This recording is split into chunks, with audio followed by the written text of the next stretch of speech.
Recording in progress. Yeah, comes on everyone. Let's start off. The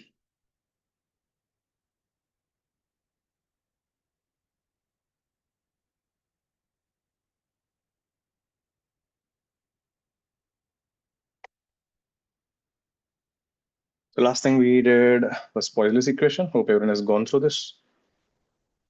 Especially the last 2, 3, 4 problems are pretty good.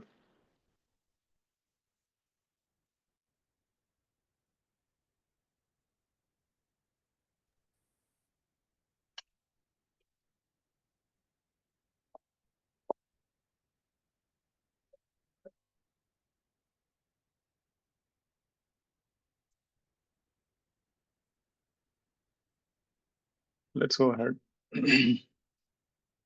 This is what we derived, this one.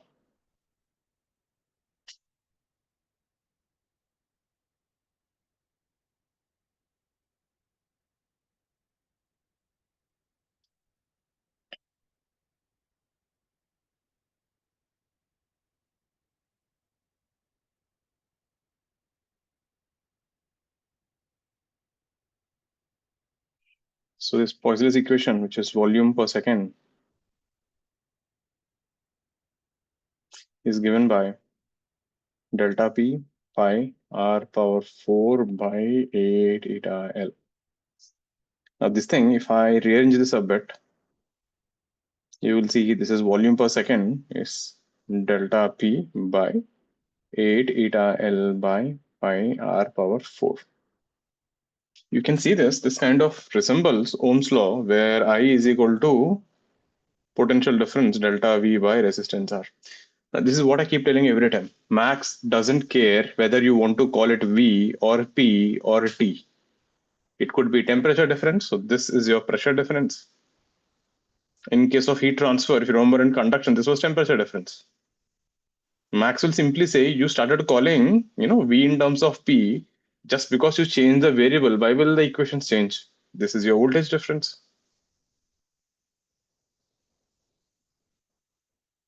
Quite a useful thing actually. So if this is volume flow per second, this is charge per second. So current is nothing but charge flowing per second. This is resistance. So from there I can compare and say this denominator is resistance to flow. This is how they actually study, this water networks in a city. Imagine if you have a full city with pipelines and everything. So the grid goes like that.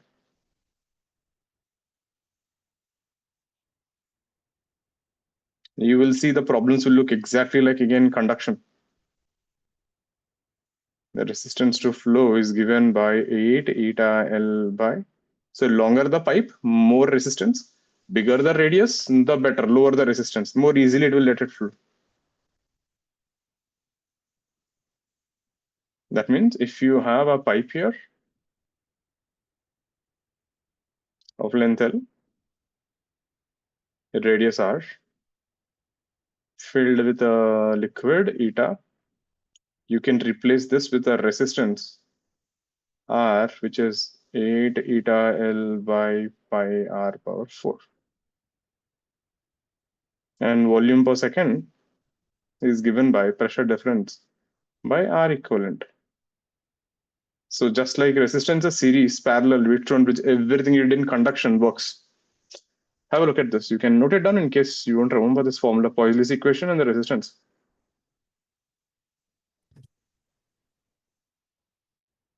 Others, do keep your cams on.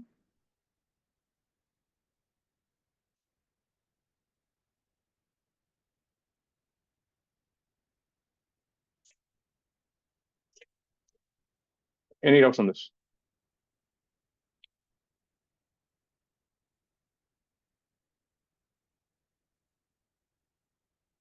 Clear? Parth, Kritik, Adi, Arush, Ahana, Ojas, Pratik, Abhinav. Then first thing, series. So when do you say something they're in series? Same current, here it is same volume flow per second. So if you have a pipe like this, and if you have a pipe like this, if this is L1, this is L2, this is R1, this is R2, you can replace this with two resistors. R1, which is 8 eta L1 by pi R1 power 4. R2 is 8 eta L2 by pi R2 power 4. When they're in series, you can say simply R equivalent is R1 plus R2. When do you say two resistors are in parallel? Same potential difference. Here it is the same pressure difference. Like I said, it resembles exactly what you did in conduction.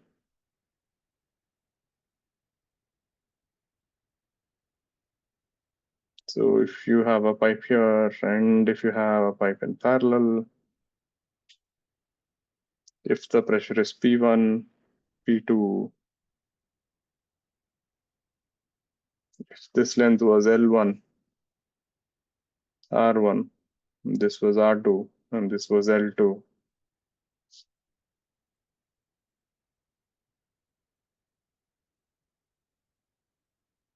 R1, R2. So we can write 1 by R equivalent is 1 by R1 plus 1 by R2.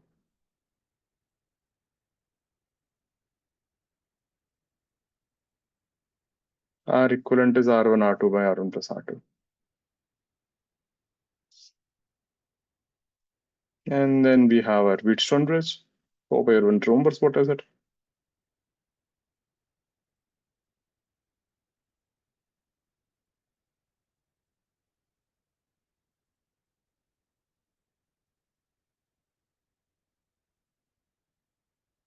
So if you have four resistors like this, R1, R2, R3, R4, with an R5. If this ratio R1 by R2 becomes equal to R3 by R4, then R5 can be removed.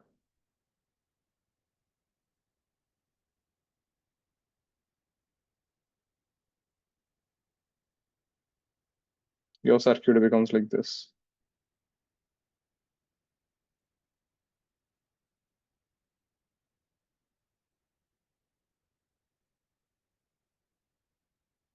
Then it is solvable from there. Please have a look at this page.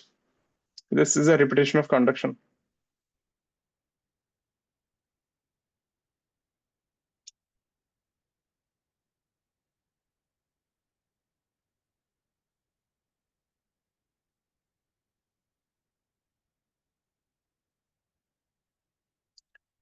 Next thing.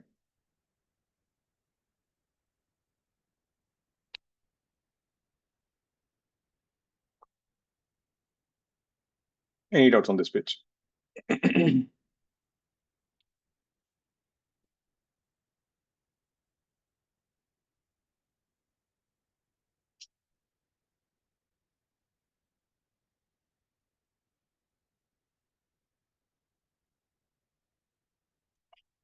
Let's see if you questions on this.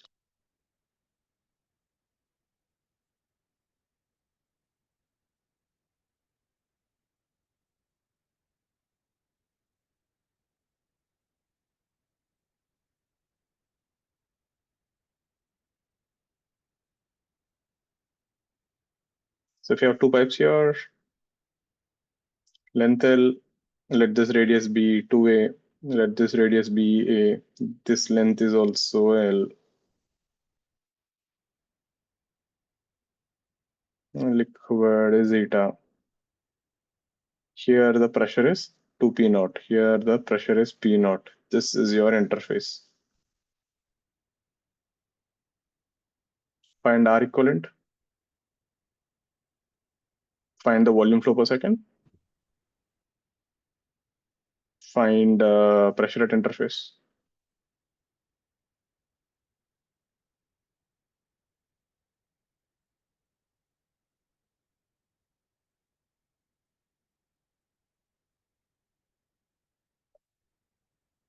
Remember this question? In case you didn't remember this, this is what I keep saying. Most of you, right, don't bother to revise the notes. When you don't revise your notes, you will think everything is new. Can you see the question? Heat transfer. Length L, 2A. Length L, A. 2T naught, T naught. Find R equivalent, find heat per second, and find temperature at interface. It's exactly the same question, only the R equivalent is different here. You take it as series and finish it off.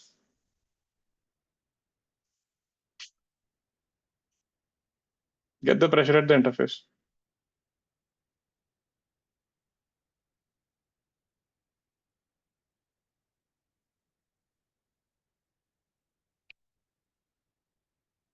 Get this. I'll give you 2 minutes.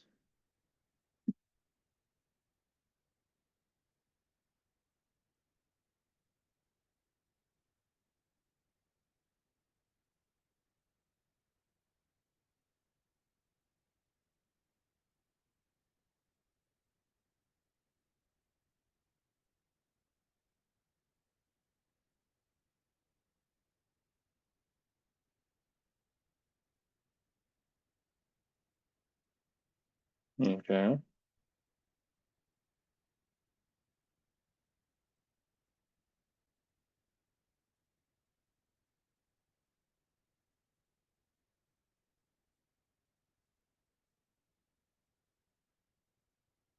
This is the first slide. We just wrote this Poiseuille's equation and then we compared this with Ohm's law.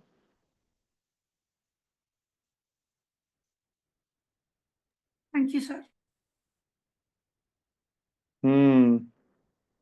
Right, Vihan. Right, Ahana. You got the pressure right. And what did you even type record?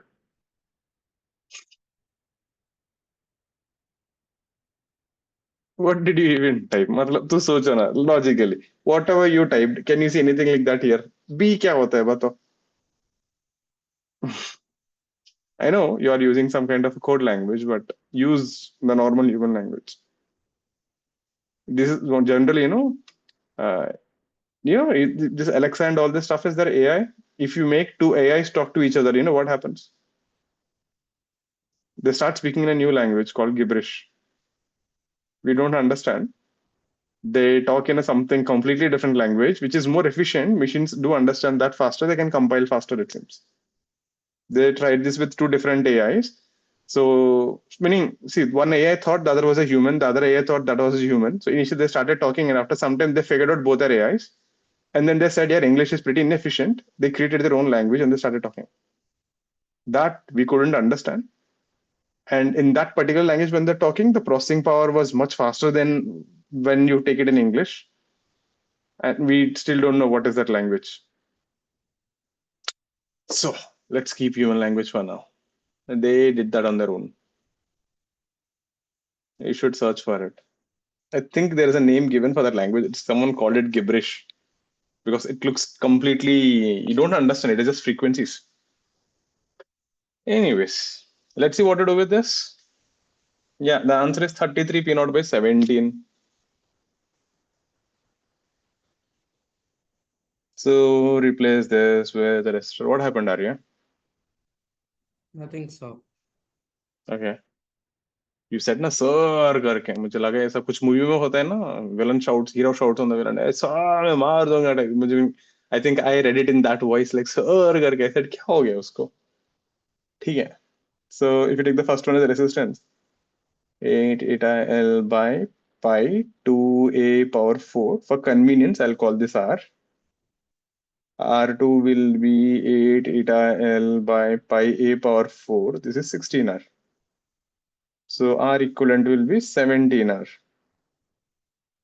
right? And volume flow per second would be pressure difference 2P naught minus P naught by 17R, which is P naught by 17R. Exact same thing which we did in conduction. So this point ka pressure is 2P naught, this point is Px, this point is P naught. Since they're in series, the current flow is same. So current in the resistor is potential difference, which is 2P naught minus Px by resistance, which is R, This is also equal to this potential difference by that resistance R2, which is Px, minus P naught by 16R. Is this making sense, everyone? The potential difference across the resistor by its own resistance will give you the current, and since they're in series, both must be equal. R gets cancelled and cross multiply. 32 P naught, 16 Px, Px minus P naught. So Px is equal to 33 P naught by 17. You should definitely know these problems. The thing is, these models, right, can repeat in 4 chapters.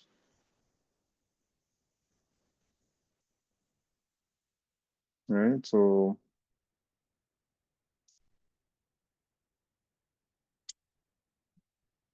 check it out.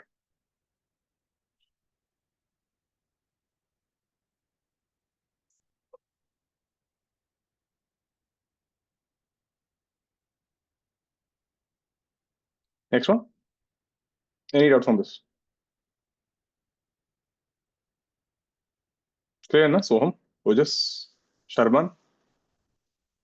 Next thing.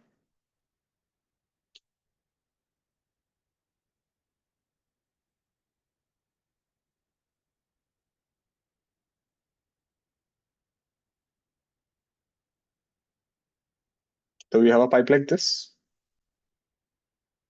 Length L, radius A, length L, radius 2A, radius A, length is 2L.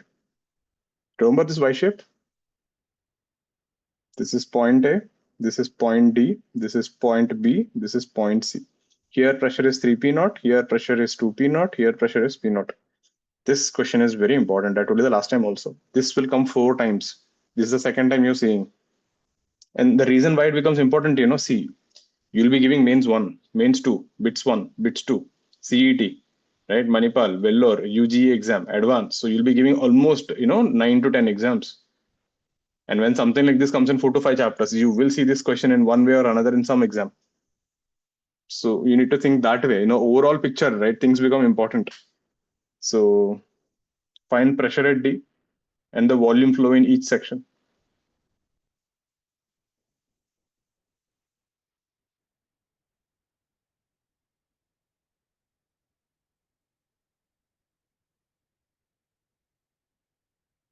Let's get this. Others, do keep your cams on, or else you'll be removed from the classroom in a minute.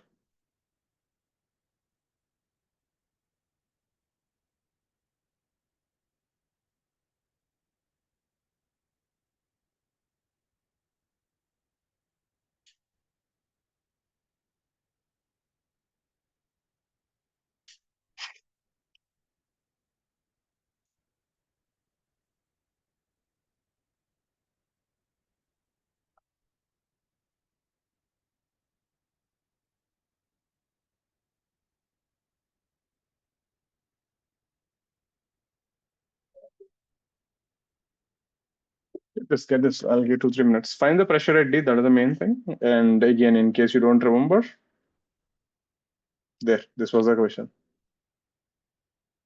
3 dots, temperature 3T naught, 2T naught, T naught. Exactly same thing. The process won't change. Maybe the variables are different. Max doesn't care. It is you and I who is calling it temperature and pressure and voltage. Max will simply say it's a variable.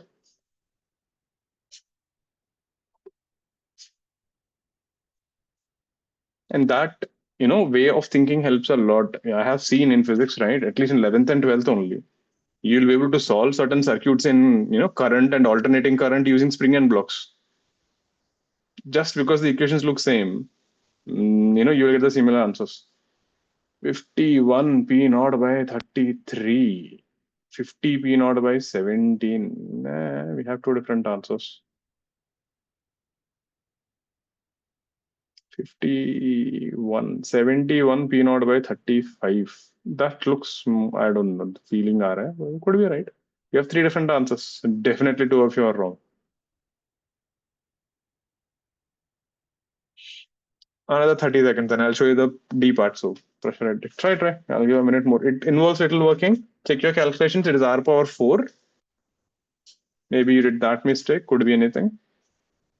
And generally, when I get something like this, I would prefer to convert everything into some capital R and solve. It's convenient if you instead of putting the whole thing. 35 P naught by 17. Okay. 35 P naught by, okay, we have two 35 P naught by 17. Hmm.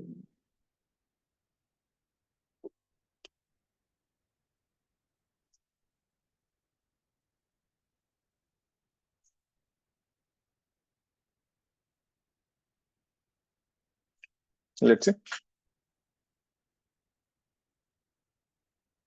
So this can be written as a resistance. So this guy R1, which is 8 eta L by pi R power 4, let's call it R. This guy is R2, 8 eta L by pi 2a power 4. So this guy is R by 16. You can take anything. You can take this also as R. It doesn't matter. Because end of the day, it's a ratio answer cancel. Vihan, that definitely looks wrong. Right? You know what you did? Vihan, I'll tell you, see, when you get an answer now, you will know when it's a blunder without doing anything. And your answer is a disaster. Why, I'll tell you, see. You got an answer here, P naught by 2, isn't it? So 3P naught is greater than P naught by 2, so liquid will flow.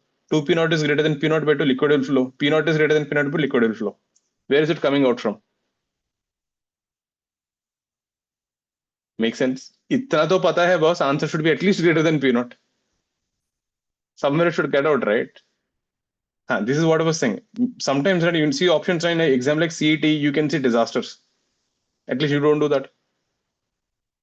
So this is 8 eta 12. Did you see the moment you send it, didn't even take me a second to say it is a disaster. So it's important. So this you will learn when you're solving, right? You have to keep an eye for, okay, does this answer even make sense? So this is 2R. Perfect. So this is A, this is D, this is B, this is C. So this is 3P naught. Now we don't know how is the liquid flowing from where to where. Again, you can always do an assumption. Let this be I, let this be I1, and let this be I2. So I is equal to I1 plus I2. So we are assuming current is going from A to D, then it is going from D to B, and then it is going from D to C. It's an assumption. If it is wrong, we'll get a minus sign. Science will take care. You don't worry about it. So what is the current pressure difference? 3P naught minus pressure at D by resistance R. PD minus 2P naught. So initial minus final, because initial is more than final. That's why the current flows in that direction. By R by 16. PD minus P naught by 2R. R gets cancelled. So this is the reason I don't like to write in that 8 eta L and everything. Because end of that is a ratio. R gets cancelled. So you can substitute and then push it up. 3P naught minus PD. This is 16 PD. This is 32 P naught. This is PD by 2. This is P naught by 2. Bring all PDs to one side. 16 plus 1, 17. 17 plus half. 35 by 2 PD. Bring all P naughts to one side. 32 plus 3, 35 plus half. 71 P naught by 2. Yeah, Ahana, you're right. So pressure at D is 71 by 35 P naught. If you observe, this is slightly greater than 2 P naught, isn't it? So our assumption is right. Liquid is actually flowing from D to B. So liquid flowing from A to D will be 3P naught minus 71 P naught by 35 by R. I will leave the working to you. D to B will be 71 P naught by 35. So if it is less, na, sign will come here automatically minus sign. So this is R by 16.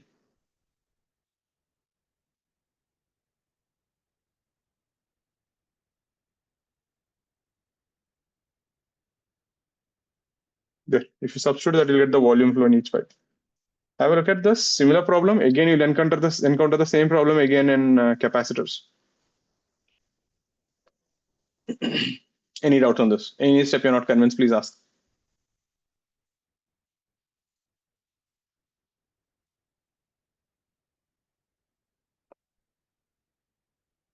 Clear with this, Abhinav?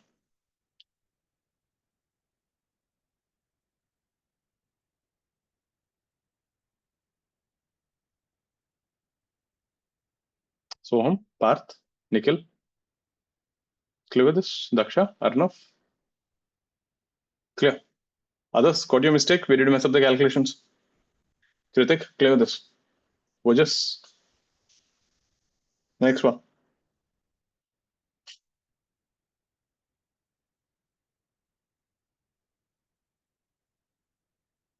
So when you're studying the water network of a city, they convert everything into resistors, and that's how they study actually.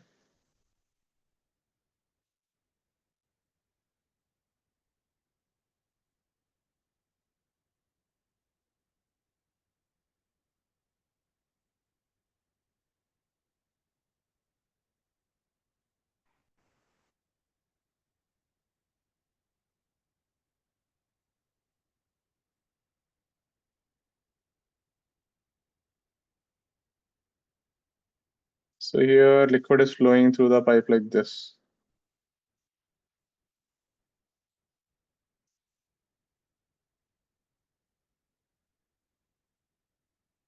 This is point A, pressure is 2 P naught. This is B, C, D, E, F, and pressure is P naught. All pipes are identical. So there are 7 pipes here.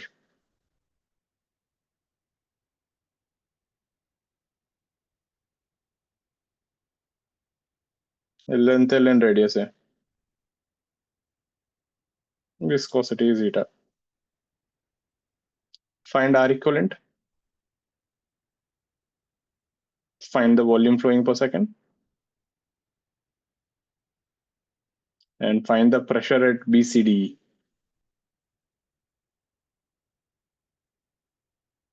Everything I'm teaching you, right, is here. Can you see the question? Try. I'll give you 3 minutes. It's not tough. It's a little working. It's a Wheatstone bridge. I hope you realized it.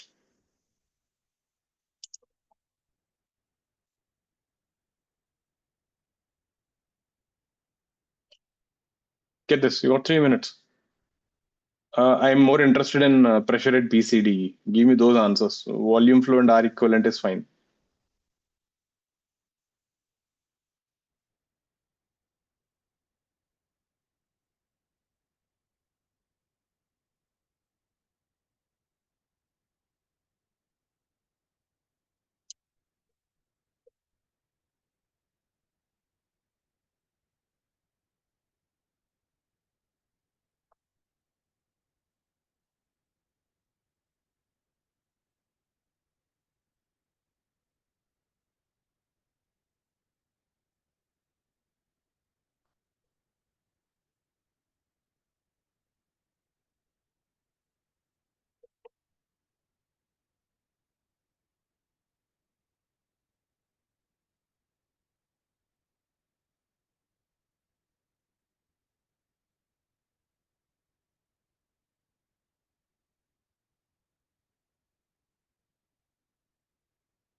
Two more minutes.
PB, PE. Ahana, that is right. Ahana get PE also. And okay, get PB also. Again, Hansi, what you got? PB and PE, whatever you got. So you're according to your logic, this point and this point have same pressure. So liquid should not flow in this pipe. Why? Why are you an expert in making landmines? What you got was actually the pressure difference between these two and pressure difference between these two is same. Yes. Reporosa, that is right. Janil, right. Yeah, I think most of you got the answers. Let's see.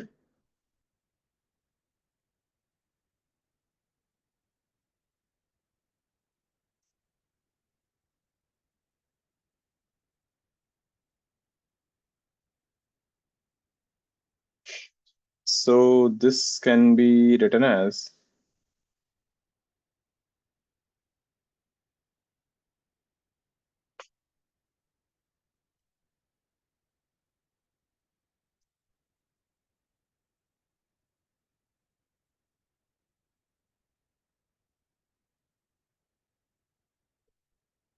like this, 7 resistors. So this is a Wheatstone bridge.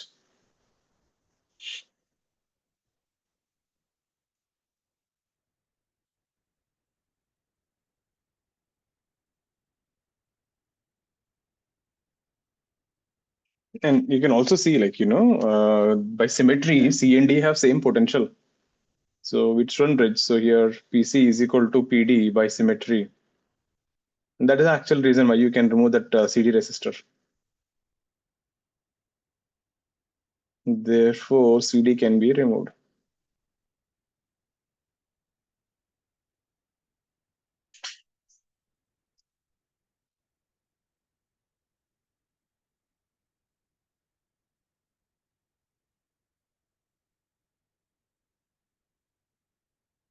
Like this. So this is R, R, R, R, R, and R.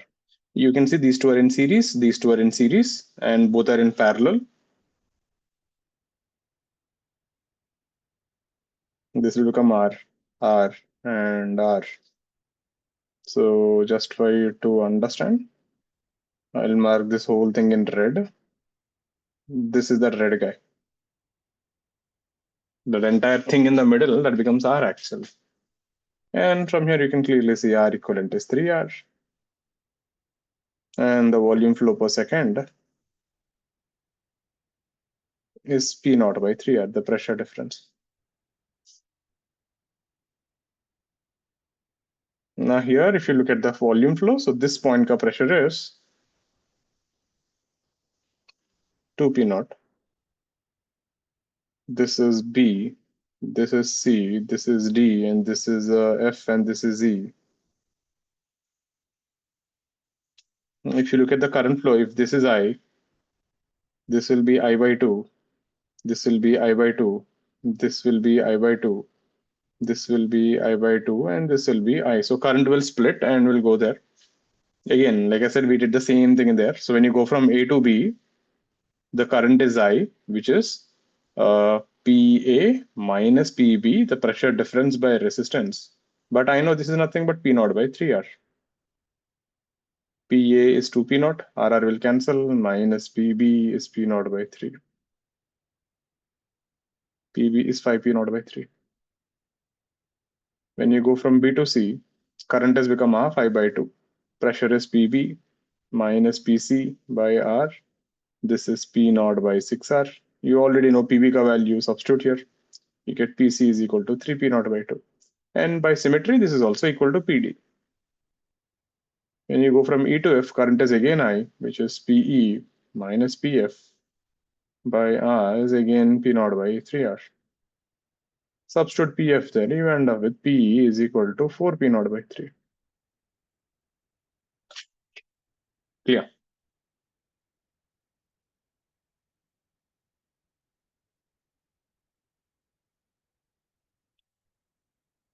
Any doubts on the steps? Same thing we did. Exactly. And you look at the numbers also. 5t naught by 3, 40 naught by 3, 3t naught by 2. They come same.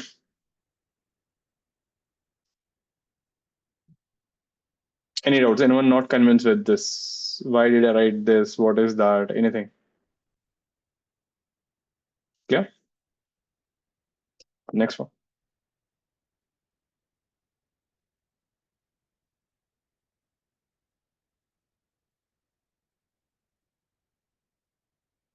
We have a container.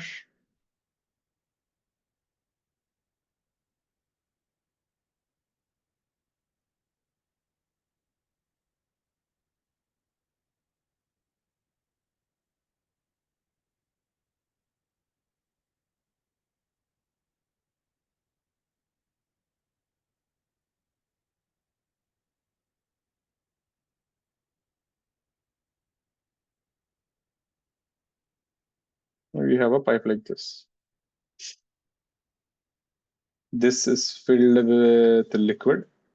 Viscosity is eta. So when the liquid is flowing through this,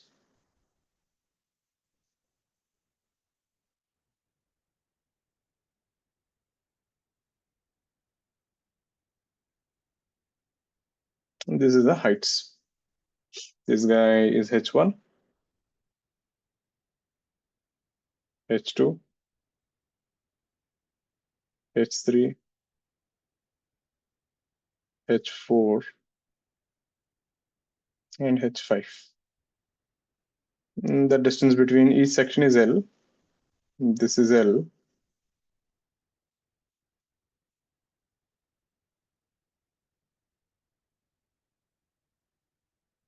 Like this. And the liquid is finally coming out here. Outside the pressure is P naught. It's a viscous liquid.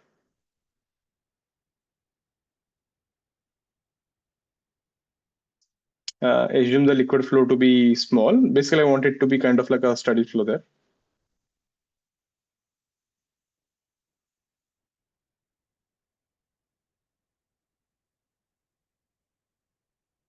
So find the relation between H1, H2, H3, H4, H5.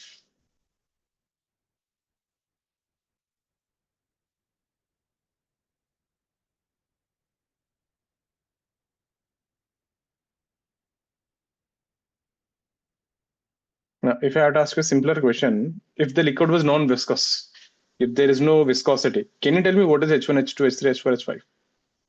We can do the questions two things. First, there is no viscosity, then there is a viscosity. Can you tell me what will be the heights if there is no viscosity? Think for that a minute. Take 30 seconds. Think about that.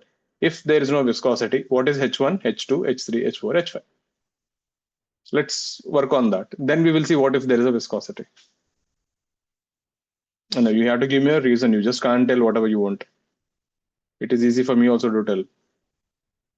By the grace of God, this is the answer. I mean, that doesn't work, right? Reason, Puruja, reason. Think. Jainil, same thing, reason. Or is it due to the grace of God?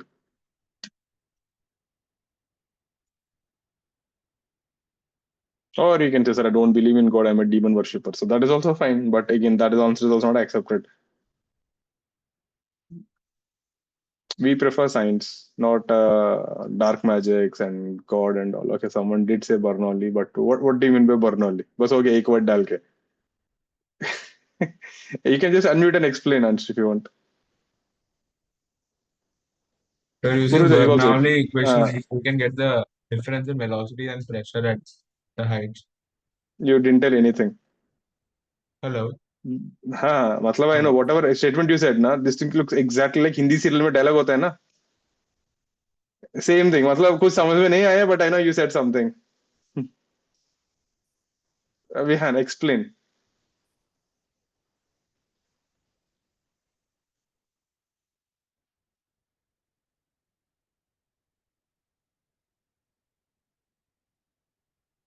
Puruja, you want to say something?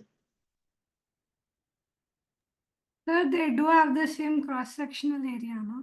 Perfect. So then A1, V1 equal to E2, V2. शायद. okay शायद नहीं area is same agreed. Then So the but velocity height is fixed. No. Don't worry about all that. So bolo, A1 V1 is constant. So area is same. So velocity is Same for all. same. A grid. So all these points will have same velocity. Uh, Then go ahead. velocity और height का नहीं, velocity और pressure difference का relation था. क्या है? Are they all at same height? So can I use Bernoulli equation P plus half rho V square? And since A1 V1 is same, since velocity is same, pressure is same everywhere. If pressure is same, then all will have same height. Is that making sense, everyone? So see, इतना clarity होना चाहिए. Problem क्या है ना? I know instinctively you're getting a feeling they're equal. Exam में you won't have guts to mark it. Getting it? Because see, right now you're sitting at home, आराम से you're relaxed. I'm there. Even if you say something wrong, you won't get a negative mark. Exam में, do you really think you'll be that relaxed? Every question you'll be thinking like, boss, if this goes wrong, what will happen to my life? Meaning people really think a lot of negative things in the exam. So what gives you confidence at that point of time is your concept like, this is happening, this is happening, this is the reason, I'm sure about it. But is the explanation making sense? Since the area is same everywhere, A1, V1 is constant, velocity is same everywhere, and all are at same height. Then Bernoulli's equation, P plus rho H plus half rho V square, H is same, V is same, so P must be same. If the pressure is same, all will have same height. Clear? So what is the problem if there's a viscosity?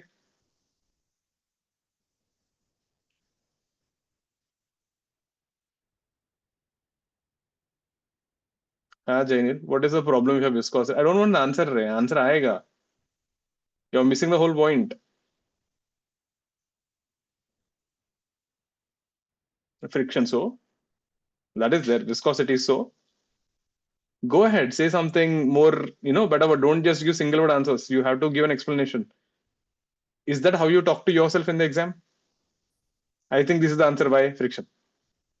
It's very important, huh? Right, Ahana. Bernoulli's theorem is not valid. Bernoulli's theorem is not valid, isn't it? So you can't use Bernoulli. You can also explain another reason. If there is a viscosity from Poiseuille's equation, there should be a pressure difference between these 2 points. नहीं तो liquid flow नहीं करेगा. If the liquid is flowing through the pipe between 2 points, there should be a pressure difference, or else the liquid will not flow from here to here and here to here and here to here, isn't it? If there is a pressure difference, that means pressure is not same everywhere. Is that making sense? So you can argue with Bernoulli's thing, or you can argue with Poiseuille's equation. Not solve. Get H1 H2 H3 H4 H5. This is what I was saying. I can just solve the question and give you the answer. But when you're solving a question, this is how I want you to think. Chalo, answer aa gaya na? Spend 3-4 minutes and think like the way I'm telling you right now. You should ask yourself the question. You should try to give an answer. You should talk to yourself more. If you don't know how to talk to yourself, you are in a big deep shit in the future. Because no one knows you better than yourself. Right? And when you're in trouble, the only person who can help you out is yourself. So you should have a very good relationship with yourself. And you should know how to talk to you. And it helps a lot. People might think you're mad, but trust me, I have seen many people. I myself do that. It helps a lot. I keep asking questions to myself. Okay, why did you do this? What made you do this? Why is the reason? Why can't you do that? That, this, and I try to answer each one. And at some point, I feel like, this makes sense. I figured it out. So no one can give you a better advice than yourself. But for that, you need to ask right questions. You need to keep pushing it. So takes time. Learn that helps a lot. Because exam I won't be there beside you to help. I can't come into the center and throw chittis from the window also. Doesn't work. So answers everyone. We do have one answer. Daniel did get it, but you get a decent answer. You have to use Poiseuille's equation. That's a hint. I'll give you another 1 minute.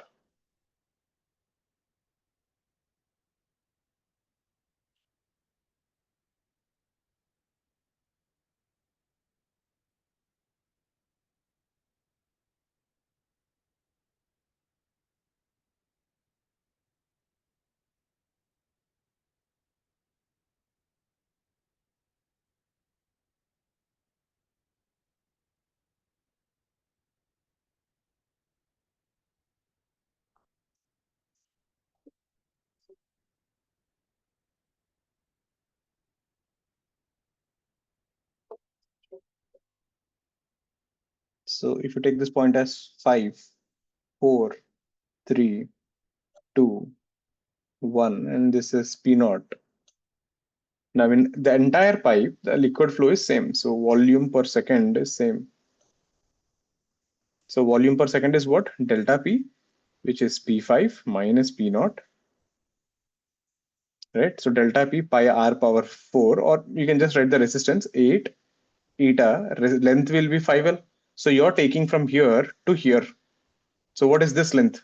5L, no?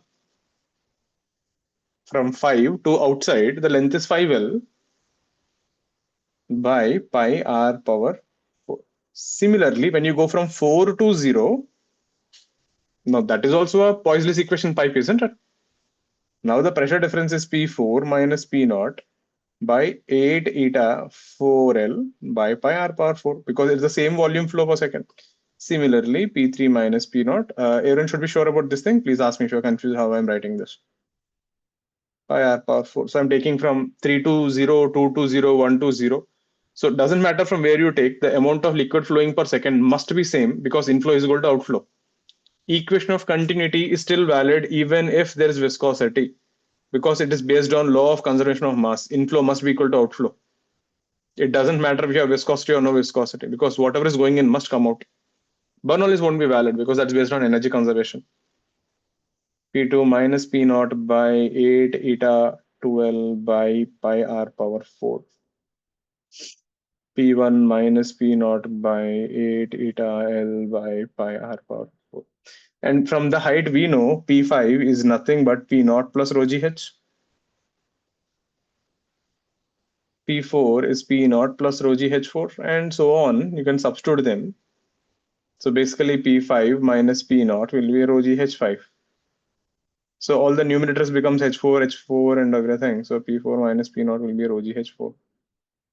So just substitute here, you end up with H5 by 5, H4 by 4, H3 by 3, H2 by 2, H1 by 1. So they're actually in the ratio 1:2:3:4:5. And interestingly, if you actually join them, you will notice they all actually form a line. You get a linear decrease. Clear with this?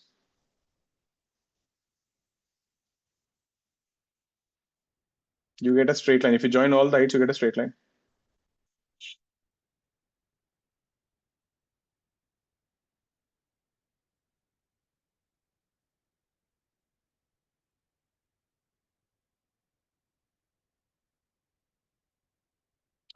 Any doubts on this? It's a good one, a decent problem, not tough, a mains level question.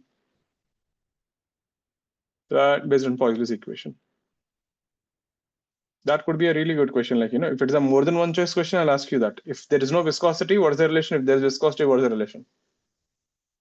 So that way I can frame in a more than one choice question. This is what they'll say, statement questions. Everyone clear with this? So that's a bit about Poiseuille's equation. You can see it resembles a lot to conduction. The next thing that we have is Stokes' law. This is a third concept.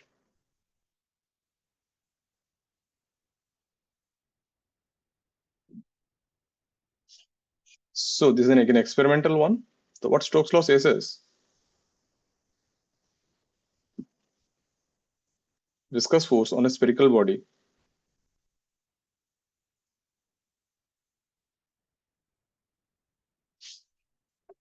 is proportional to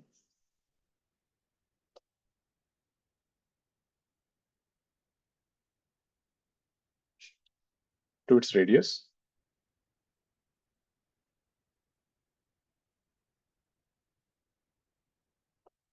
and relative velocity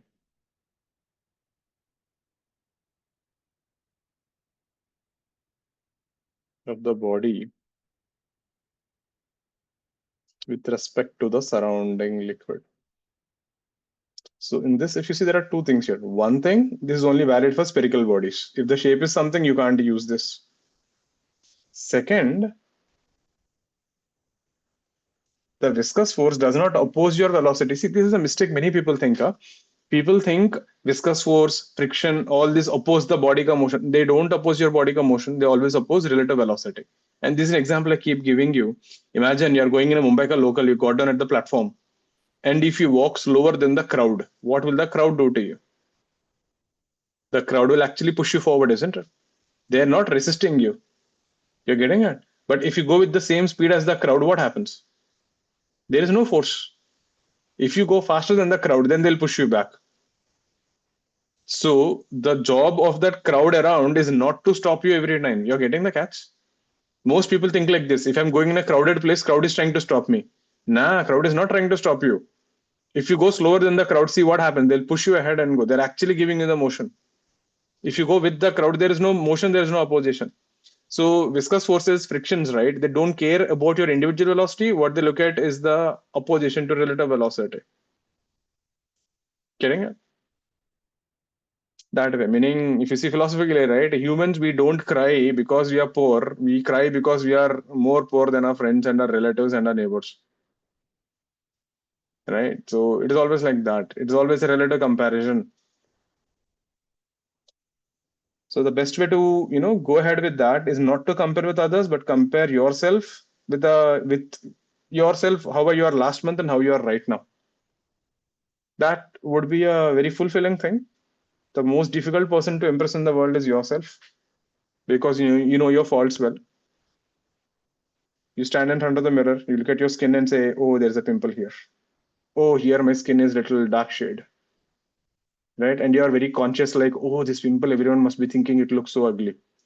And actually, no one actually even noticed that you have a pimple there. No one even gave a damn about it. It's all in your head. Getting it? So that's what I'm saying. It's always important that you love yourself more, you talk to yourself more, have more compassion with yourself, right? And it's important you talk to yourself more. Helps a lot. Compare with yourself. What was I doing last month? What was I doing this thing? Did I improve myself? I'm a better person. Yes, then be happy about it. Let others go to hell. That's not your problem.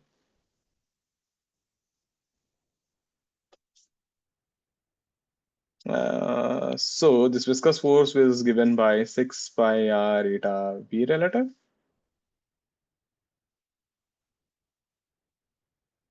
So here the negative sign indicates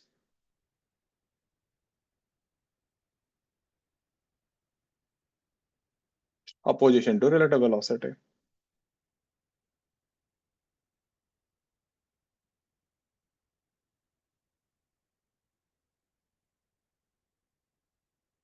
And here v relative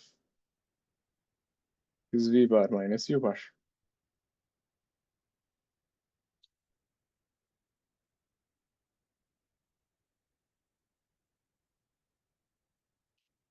Right?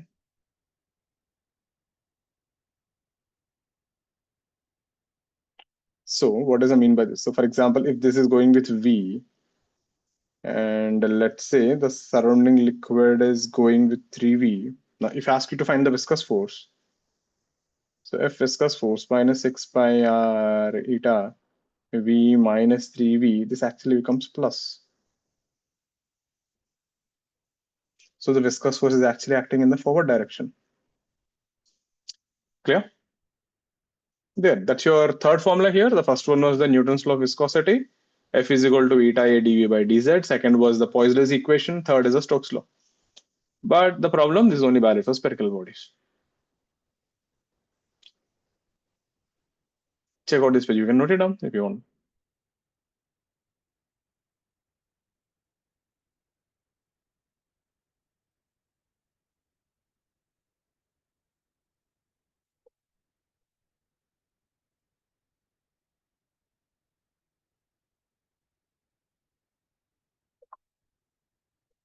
Let's see a thing on this.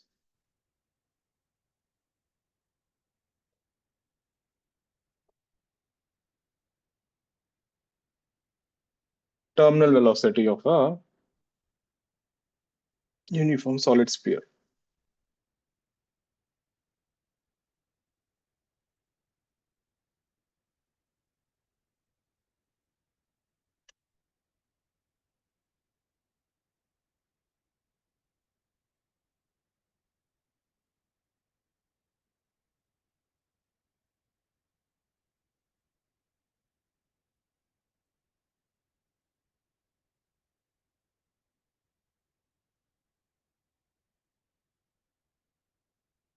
So consider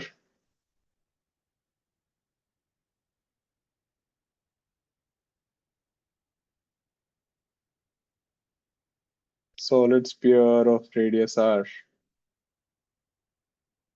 density rho b,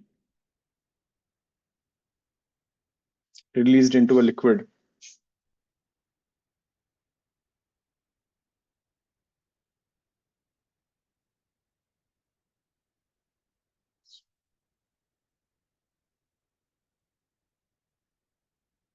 Of density rho L and viscosity eta. You can even think of a raindrop. So air is a viscous thing. So if you drop a ball into this, now if you look at the forces acting on this,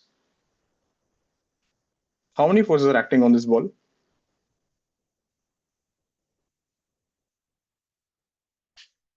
How many forces are acting on the ball? One, your own weight mg. Because you're in a liquid, there is a bind force. And because you're moving, there is also a viscous force Fv, and there is an acceleration. Agreed? So there are three forces acting on the body: viscous force, bind force, and the weight mg. After a long time, if you give enough time, if you remember the second problem we did, the Planck one, you'll reach a terminal velocity. After a long time, body reaches a constant velocity called terminal velocity. The viscous force and the bind force balances the mg.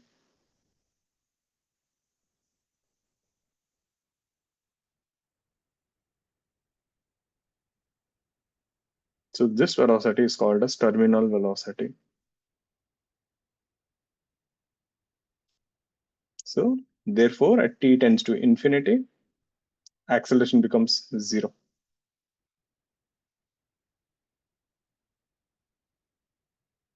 So from here we get the equation mg minus fb minus fv is equal to 0. So mg will be rho body 4 by 3 pi r cube, rho liquid 4 by 3 pi r cube minus 6 pi right RV. Remember, I'm just taking the magnitude. The sign is already taken care in the diagram, equal to 0.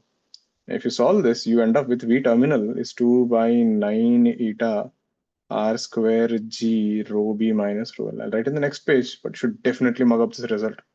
Exam like bits or means or CET, right? I have seen they directly ask you the formula. The CET, they ask you the formula and they'll ask which of the following is the terminal velocity formula. So if you solve this, you'll end up with that one. Have a look at this. Let me show it on the next page. Now, if it's an advanced question, they'll try to ask you find the velocity as function of time t. Then it kind of looks like the Planck. I'll show you that also. But any doubts on this page?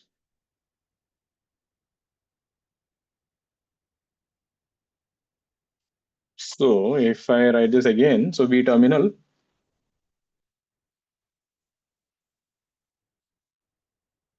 two by 9 eta r square g rho b minus rho L. That's your formula, everyone. This is the terminal velocity. Now you can clearly see here V terminal is proportional to r square. That means bigger the body, more the terminal velocity. Means if you take a ball of radius r and 2r, again same density, the 2r will fall with 4 times the speed. That is the reason. Did you ever throw a cockroach from your building, 5th or 6th floor or higher? There is a cockroach going on, right? You wanted to kill it, but mom says, oh, don't kill it, just throw it out. Or even if it is a lizard. I threw a lizard once. Right? There was one in the house. Right? My wife was jumping around. I said, I'm going to kill it. You keep quiet. She said, no, no violence in the house. I said, what do you want to do? I said, just throw it out. I throw it from the window. Then she started shouting, why did you kill it? I said, no, it won't die. It has a terminal velocity. She didn't understand. But yeah, the lizard didn't die. It just fell on the ground. I threw it from 34th floor. So it was fine. So I felt like the lizard is actually doing a gliding for some time. Maybe if it hit the floor, that it would have died. I think it fell on a leaf. But what actually happens, right? If you throw a smaller animal, if you throw an ant, even from 100th floor, it will never die. Because if you see, right, ants' terminal velocity is so less, they'll just start gliding and they hit the ground with very negligible velocity. I think even a lizard, right, when you throw it, Yeah, God saved Barry the lizard. So yeah, so if you throw the lizard also, right, even if they hit the floor, they do hit with a velocity. Again, if they don't hit on the head first, they won't die, right? If they just land on the 4 feet or something, they'll be okay mostly. But the bigger the animal, more the terminal velocity. Now, the reason why humans don't survive is when you throw a human from a certain height, we reach a terminal velocity of 180 kilometers per hour, approximately 180 to 200, depending on your weight and size. This is too fast. If you hit a water also now, you will die. People think water, right? Movies mein they show now, they'll fall in the water, they do all nonsense, nothing. Water in a swimming pool, did you ever try to hit the water with your palm? Try that next time. Take your palm like this and try to hit the water on the surface. It really hurts. Getting it? There is something called a surface tension. It acts like a concrete floor. It'll literally kill you. So falling into water is not that. That is the reason when people fall also, if you remember, they dive inside with the legs like this, pointing downward. They try to pierce the water. So something of that sort. You get a really high terminal velocity. So we humans don't survive. Meaning, how do you know that? You can go for skydiving. You will see that. Meaning you're too small, they won't allow you now. But I think once you cross 18, you can go for skydiving. I went once. So they will take you to a height of 3 kilometers like this, round, round, round, and then they jump. So 3 kilometers, you'll get a free fall for 30 seconds. For 30 seconds, they won't open the parachute. I think within 15, 20 seconds, you reach terminal velocity. You're hitting almost 180 to 190 kilometers per hour. Air is pretty cold at that height, and it is flowing very fast. It feels different. And after 30 seconds, they open the chute somewhere here, and then you land. The whole experience is like 3 minutes, I guess. So expensive, never do it in India, right? Make sure to do it in abroad. That thing, keep it in mind. Definitely do it, but not in India. It's expensive. So, but it is worth. So V terminal is proportional to R square. Now, what about heat? If you do heat per second, heat is nothing but the power due to the viscous force. So the viscous force here is actually generating all that heat.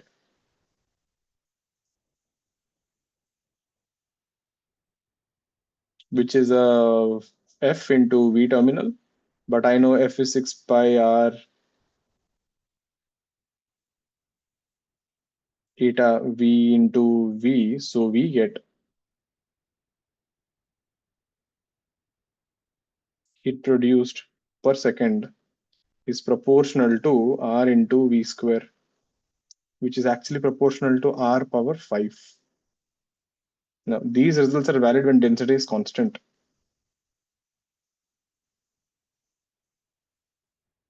That means if you take a ball of radius R and if you take a ball of radius 2R, this guy will fall with V, so this guy will fall with 4V.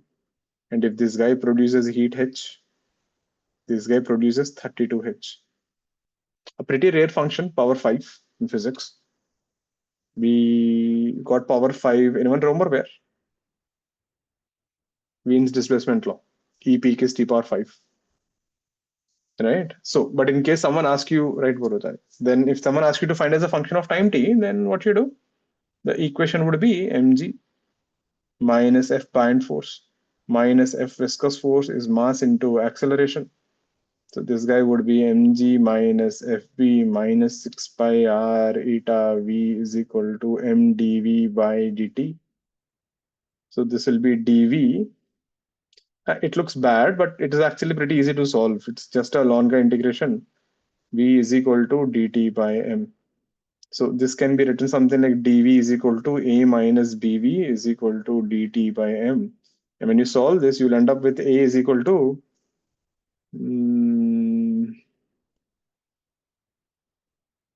a by b into 1 e power minus bt. It looks like this.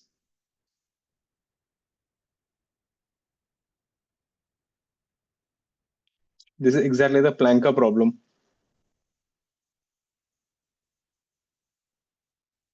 And if you remember the graphs also,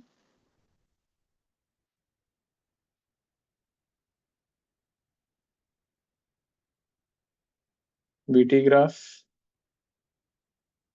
at graph, and an xt graph. The velocity will reach constant V terminal. This graph is important. Right? They did ask a few times in mains and CET. V terminal Acceleration graph, this was also asked. Generally, how they ask also, na, they give you both the graphs and they'll ask you which graph is what, which is VT, which is AT. XT graph, I have never seen them asking before, but it's a good one. If they ask you, it'll be a decent advanced one. That becomes a line if you remember this thing. So these graphs will look exactly like this guy. Page 10, you can refer.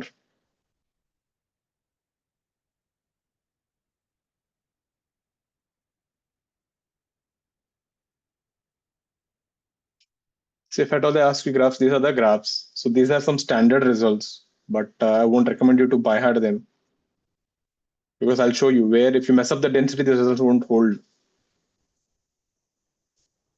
Any doubts on this page?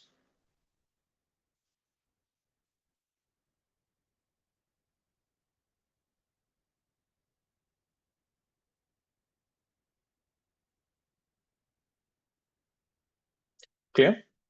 Now here, there's a small discussion actually. Let's see. I have some issue there and tell me what is this doing. This is something I think maybe some 6-7 years back when I was doing. I understood something, but there's something which didn't feel right. It took me some time, but I figured it out. Let me tell you what hit me. You tell me what you felt about it. So after reaching V terminal,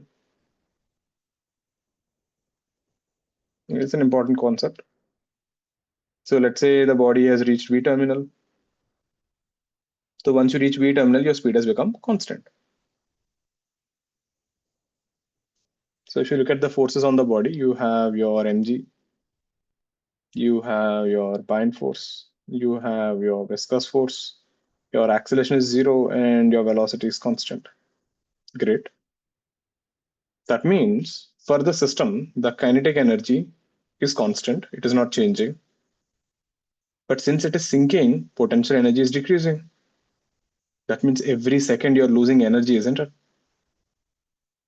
So the question is, where is this energy going exactly? So if you look at this thing, answer is mg is balancing by viscous force plus bind force. Fair enough. So whatever energy you're losing in potential energy must be taken by viscous force and bind force. Agreed? So viscous force is producing heat. So let's say every second you're losing 100 joules per second, and let's say heat is produced 60 joules per second, heat is produced. So the question is, what is this bind force doing then? Because if you see heat per second, heat is produced by viscous force. It's a drag force. This is power due to viscous force, which is Fv into V with a minus sign. So you're losing, that's a heat produced. Perfect. Then what is power due to bind force? So bind force is doing some work. So this energy must be going somewhere. So power due to bind force, if you see, it is actually minus Fb into V terminal. So the question is, where is this power going? If you're doing work, if you're giving power, this should go somewhere. You just can't vanish in midair.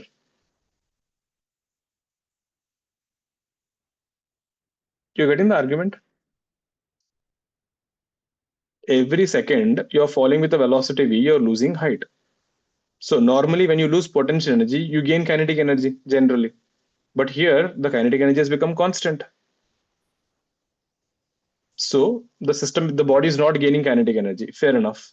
So all this energy the mg is balanced by viscous force and bind force. So all this energy must be somehow be used by this viscous force and bind force. Viscous force, we are clear, it is producing heat. But what is this bind force doing? Devika, is that argument clear? Yeah, so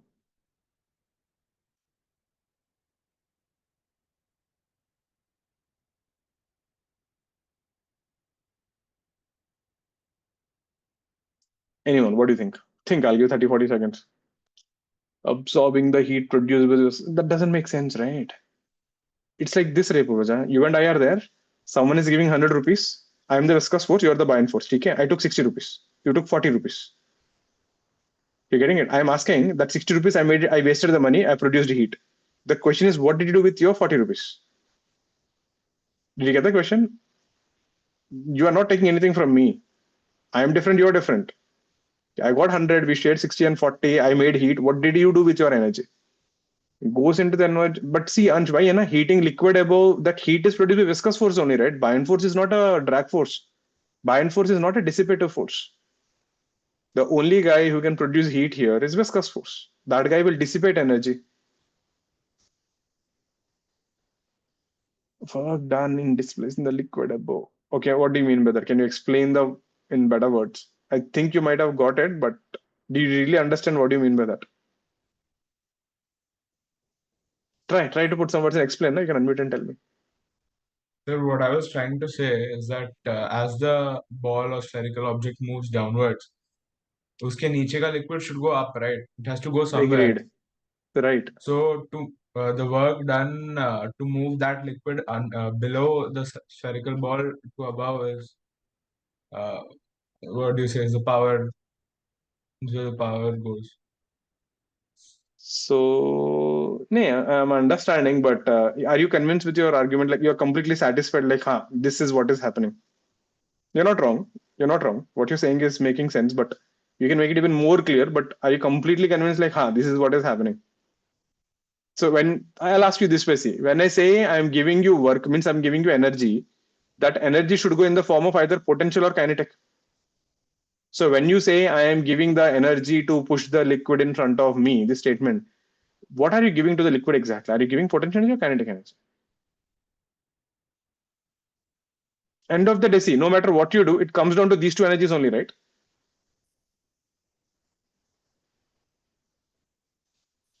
Let me show you what is happening. If you look at the picture, you will notice something there. What Anish said was right. It is actually used to displace the liquid, meaning that's a technical statement. It is good. But if you tell me that statement, I really don't understand what it means. I know it makes sense, but I will agree. But then I will say, okay, fine, but not sure what it is. So this is what it is. So this is the solid, agreed. So when this guy is coming here, the liquid here is going up, agreed. The ball will come down, the liquid in front of it will go up, fair enough. So the liquid got displaced. After some time, when the ball comes here, this will go here. So this liquid here will go up. You're getting, so liquid is continuously going up.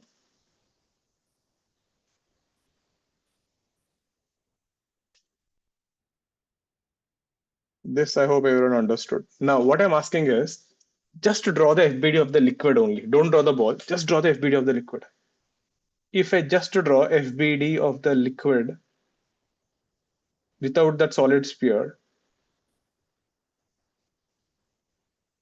this is what you'll notice. So this was the liquid. So initially, where is the cavity? This would be the cavity, isn't it? Then after some time, as this guy is sinking, now the cavity will be here. You're getting what I'm drawing? If you remove the ball and if you draw the FBD, after some time, this would be the cavity.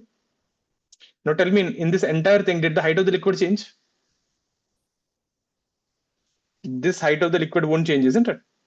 But where is the center of mass of the liquid? Initially, this was the center of mass of the liquid. Now this was the center of mass. Now this was the center of mass. You're getting Ansh? So when it is sinking and as you're pushing the liquid up, what you're doing is you're pushing the center of mass up continuously. You're actually increasing potential energy. Is this making sense, everyone?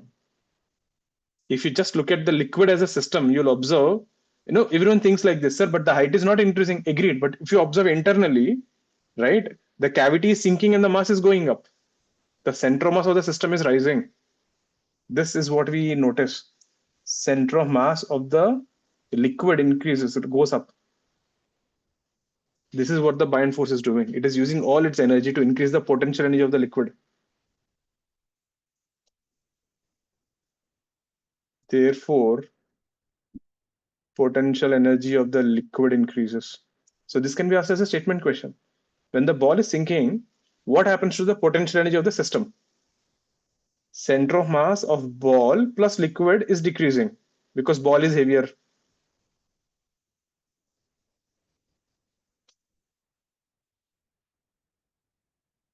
If you just look at only the liquid energy is increasing, potential in the system decreases. Is this making sense, everyone? So this is the answer. So all this energy goes into, it is used to increase the potential energy of the liquid. Yeah, end of the day, the reason is that only. It is displacing liquid, so the energy is going somewhere. Where is it going? It is going in the form of potential energy. So it is used to increase potential energy of the liquid by pushing it up.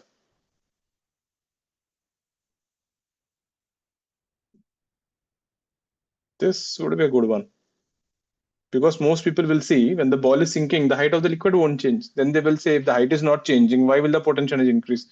You're forgetting the center of mass internally is getting shifted upward. Is this making sense, everyone? Any doubts on this? It's a good theoretical one. Clear, Ansh? Vihan, Puruja, Niharika? Kritik, adjust your camera a bit. I can't see you. Adi, clear with us?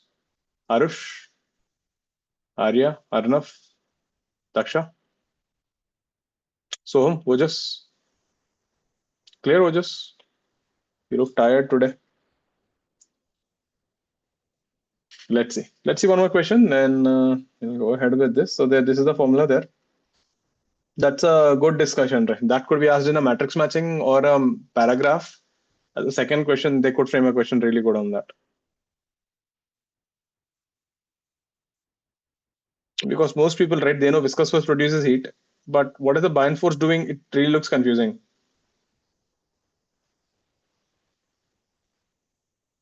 So we have a sphere here. We have one more solid sphere here. This radius is r. This radius is 2r. This density is 5 rho. This density is 2 rho. Density of the liquid is rho, and viscosity is eta. Find the ratio of V terminal.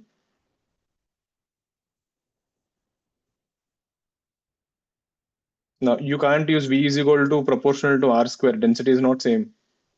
F viscous and heat produced per second after long time.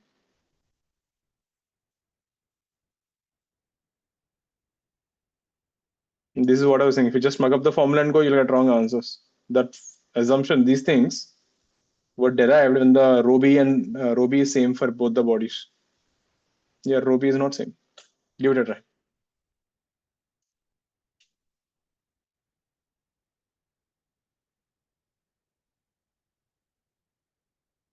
So we have two spheres, radius r and 2r, density 2 rho, 5 rho, density of the liquid is rho, viscosity is eta. Find the ratio V terminal. There, in case you forgot the formula, there you can note it down. The formula is still valid though. For spherical bodies, the formula is still valid. 2 by 9 r square g by eta rho b minus rho l. This is still valid.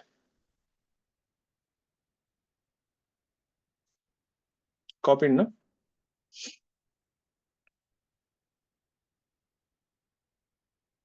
Now try.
Let's see.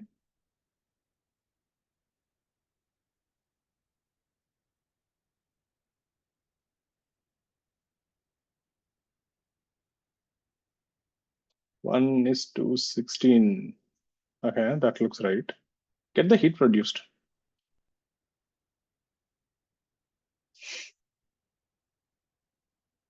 No, it's not 128. It's much bigger than that. Get the heat produced. I'll give another 30 seconds. If you got that, you must have got A and B then. If I have to ask you to examine the mains, I'll ask you C part directly. Kritik, are you there? Okay. I don't know why your background is more visible than you. Okay. No, Abhinav, that's wrong. Parth, any answers?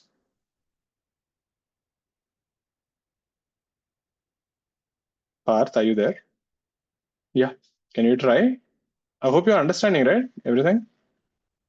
Then you should try. I don't see you trying. Once the class gets over, you can maybe take a head bath or something. That's fine. You can play with your hair later, but let's solve the question right now.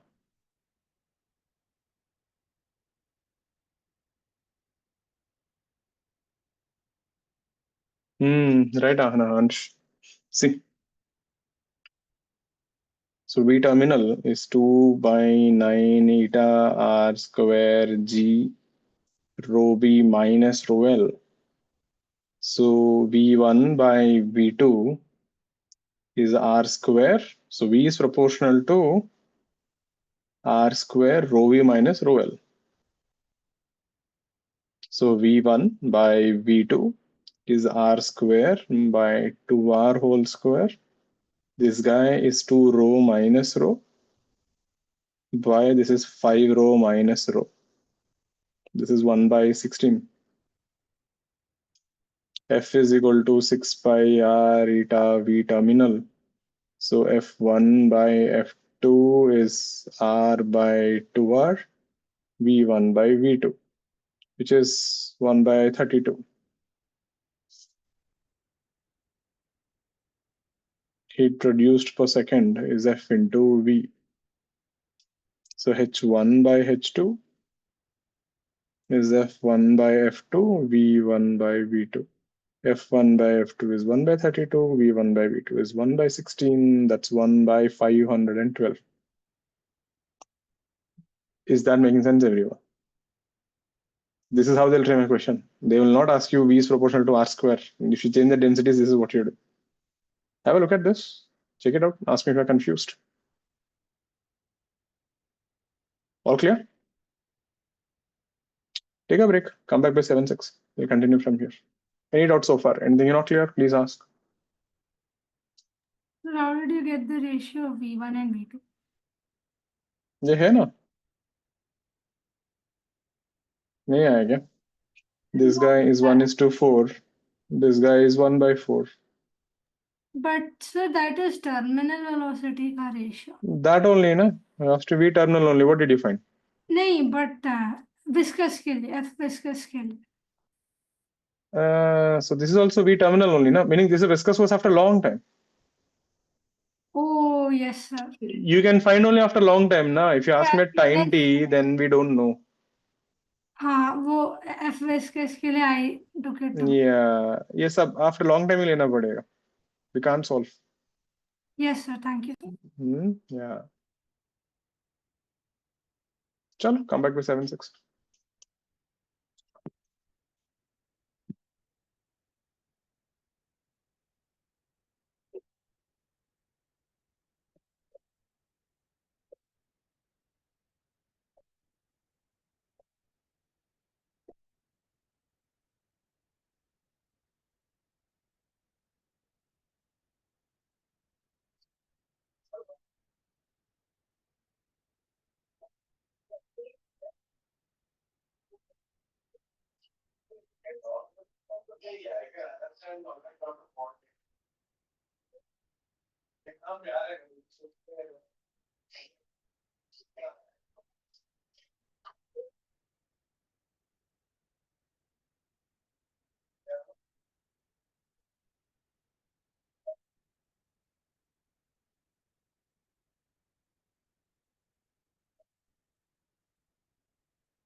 Let's see one more.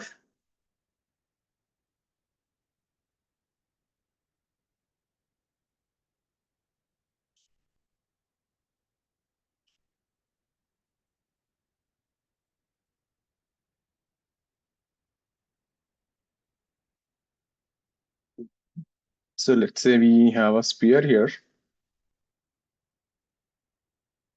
It is connected to another bigger sphere.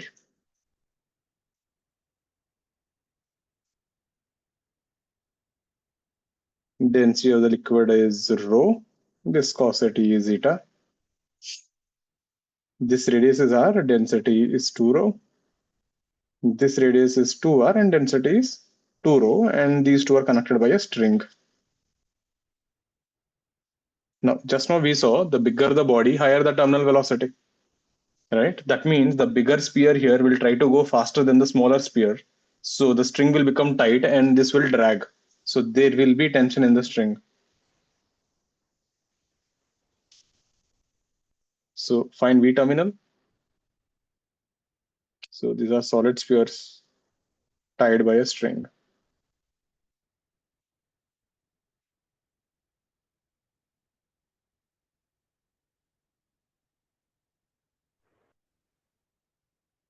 Find V terminal. So the big one will try to go faster, small one will try to go slower. Eventually the string will become tight and both will go the same velocity because string is tight. And find tension in the string after a long time.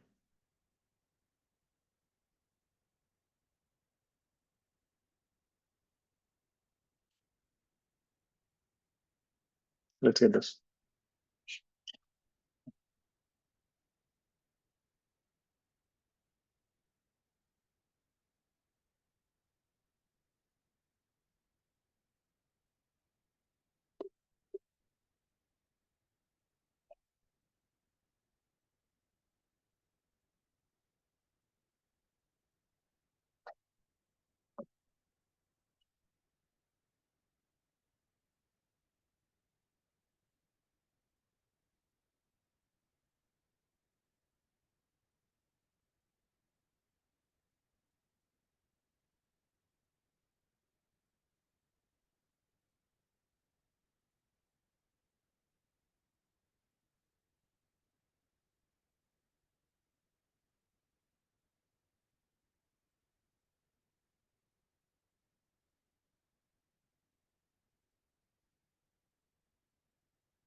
How many forces are there on the system? If you take both the balls as one system, how many forces are there?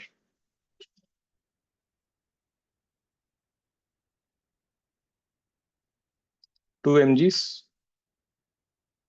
2 viscous forces, 2 buoyant forces. Tension is internal, so we'll ignore that. So there are 6 forces.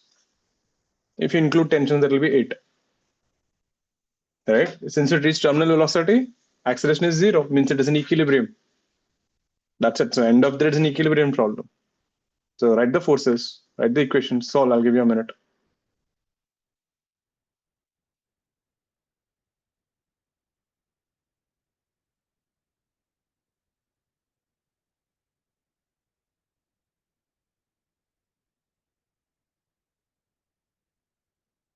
Six G. We can simplify that now. 6 by 9 is 2 by 3.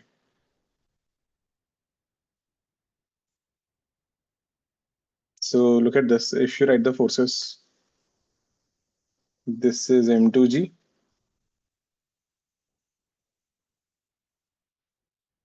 This is FB2. This is FV2. This is your weight M1G. This is FB1. This is FV1. So M1 plus M2G will be FB1 plus FB2. FV1 plus FV2. So this guy will be density is 2 rho 4 by 3 pi 2r whole cube g plus 2 rho 4 by 3 pi r cube g. Buoyant force will be density of the liquid 4 by 3 pi 2r whole cube g plus rho 4 by 3 pi r cube g plus viscous force would be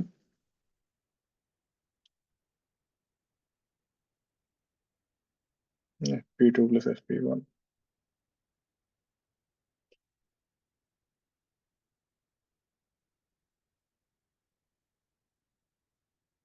6 pi 2r eta v plus 6 pi r eta v. It looks big, but it is actually solvable. If you bring these two terms on the left-hand side, you will notice that 2 rho minus rho becomes rho. So that guy becomes rho 4 by 3 pi r cube g. That becomes 2 cube plus 1 cube. And this guy becomes 18 pi r eta v. Clear?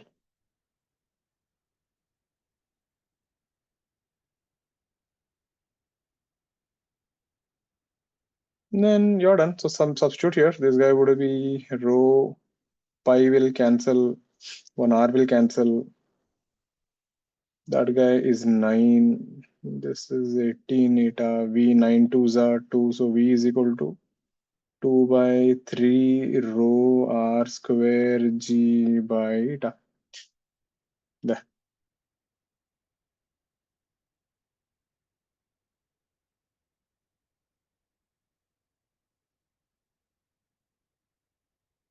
And how to find tension? You can draw FBD of any one small block. I will draw the FBD of the small sphere.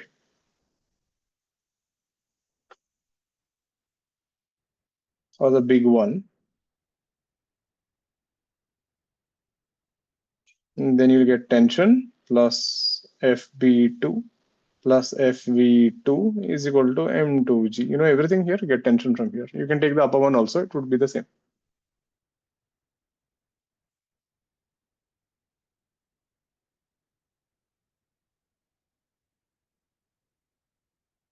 Clear, everyone?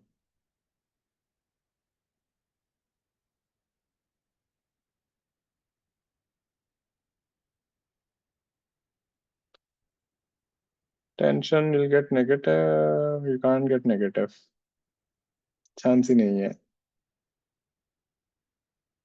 Do you take the upper one, kya? If you take upper one, then be T plus M1G is FE1 plus FB1. Check it out, you'll not get negative tension. Negative tension indicates what? This guy is pushing, isn't it?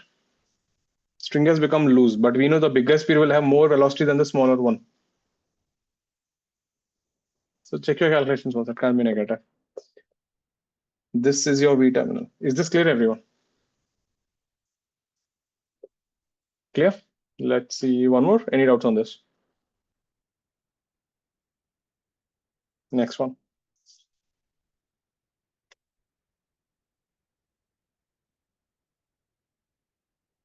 We have a tall building here, height h.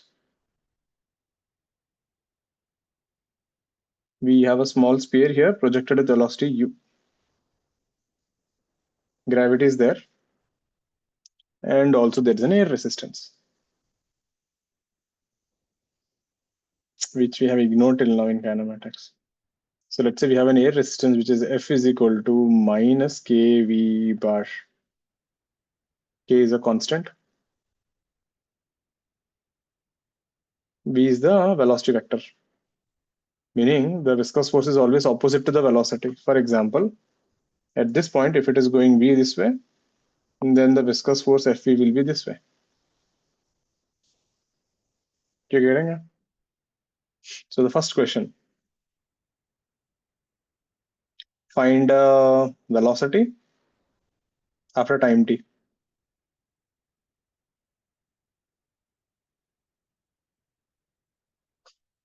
Second thing, if h tends to infinity, means if it is a very tall building,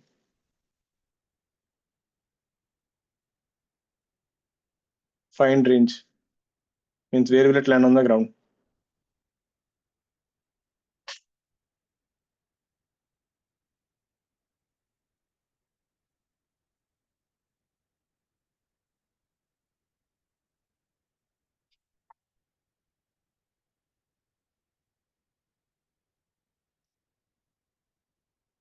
Niharika, solve that and tell me if you're still getting negative. Send me the working, I'll check it out.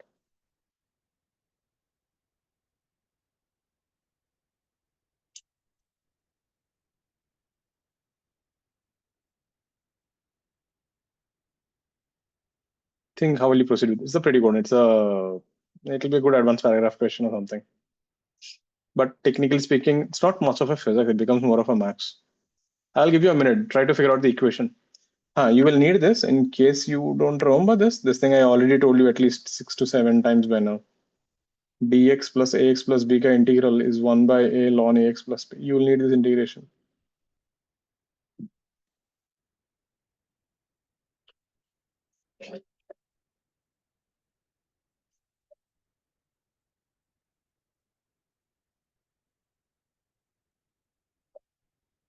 So the air resistance is always opposite to the velocity vector. So the direction is not constant.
Mass, yeah, you will need mass. ले लेना mass in.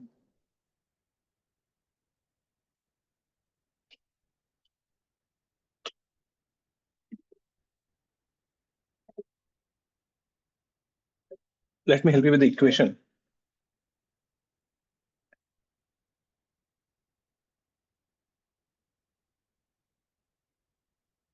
So as this is falling here,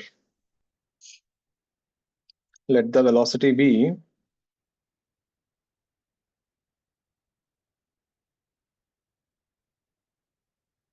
Vx I cap, Vy j cap. For convenience, I will take this as x-axis and this as y-axis. So I'm taking down as positive, right as negative. Doesn't matter. So at any time, if you look at the forces, so what will be the viscous force here? So viscous force F bar is minus kV bar. So this is minus kV x I cap minus kV y j cap. So on this ball, the forces will be mg. This will be kVy upward, and this will be kvx horizontal. This was your velocity vector. And acceleration will be a y and acceleration will be a x there. So resolve the forces along x-axis and y-axis. So resolve that component. So if you look at in the vertical direction, what are the forces? mg minus kvy is mass into acceleration. This is mg minus kvy is equal to m into dvy by dt. This you know how to integrate. This will be dvy by g minus k by m vy dt. There. Your limits will go from 0 to time. Initial vertical velocity is 0 to vy. So if you integrate this, this will be minus. This is a formula there, 1 by a. So minus k by m. So minus m by k ln g minus k vy by m. Limits will go from 0 to vy is equal to t. This would be ln g minus k vy by m by g is equal to minus kt by m. You end up with vy is mg by k 1 into e power minus kt by m. There, that's your vy. Similarly, if you take the horizontal direction, there's only one force, kvx is equal to mass into ax. This will be minus m dvx by dt, negative because it is decreasing, it's opposite direction. Dvx by vx, the limits will be initially the horizontal velocity is u cos theta, and this is vx. This is k dt by m. You get vx is equal to u cos theta into e power minus kt. Initially it is u only, right? So u only. U into e power minus kt by m. Check. That's your horizontal and vertical velocity.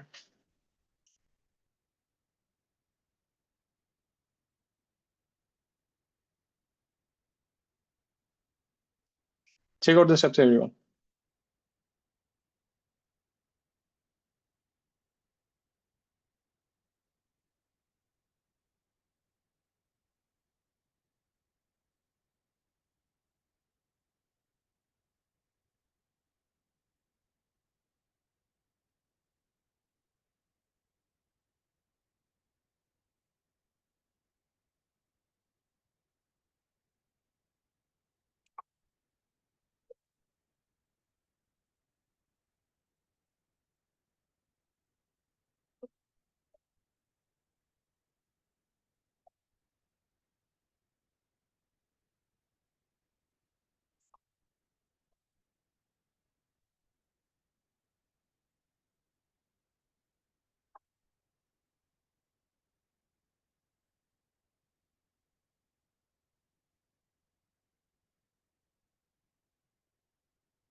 Question is still not over. How do you find the range?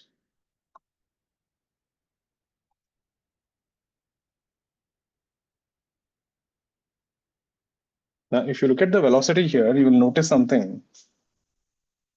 So at any instant, the velocity will be u e power minus kt by m I cap plus u into mg by k 1 into e power minus kt by m j cap. At t tending to infinity, Vx becomes 0 and Vy will tend to mg by k. You get a constant. That means if you actually try to draw a trajectory of this guy for a tall building,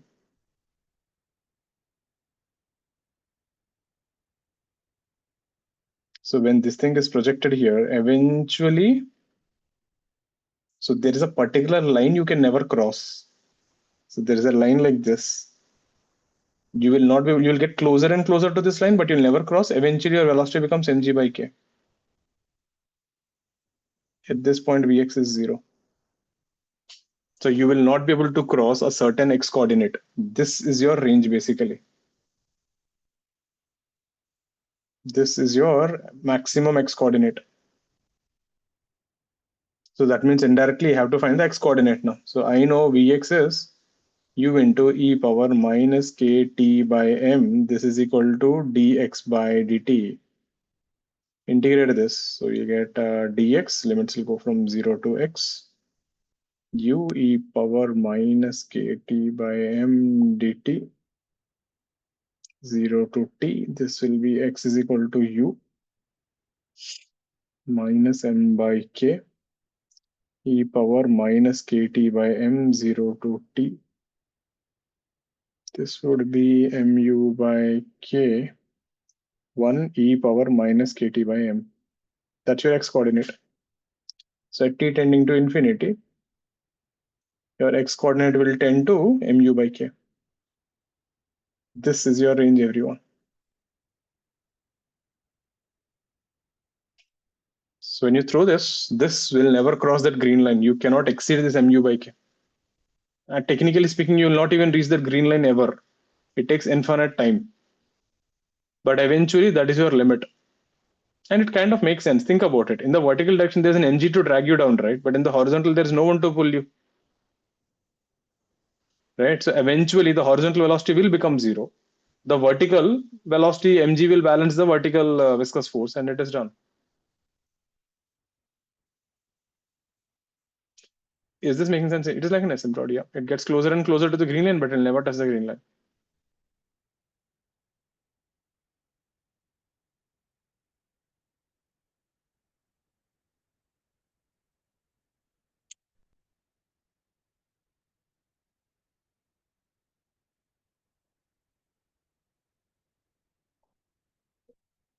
Clear?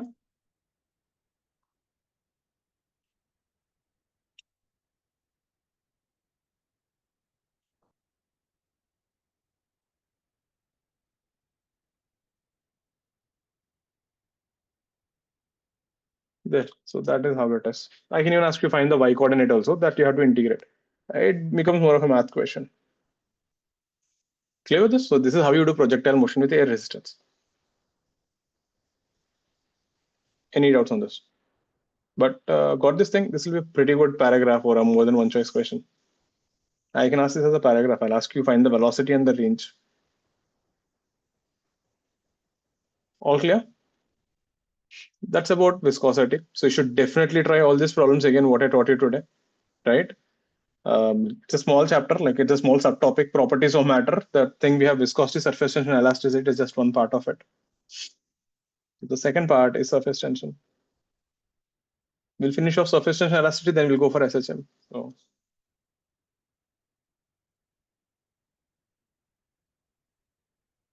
because if you're trying to solve any book or something, you'll find all these three chapters together in one bunch. So there's no point in doing half and leaving it. So let's see. So that's about viscosity there. So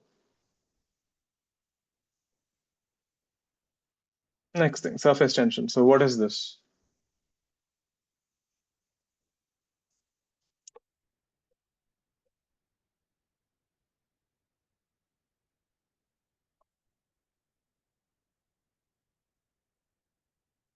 Uh, so so in surface tension, first thing, when you take liquids,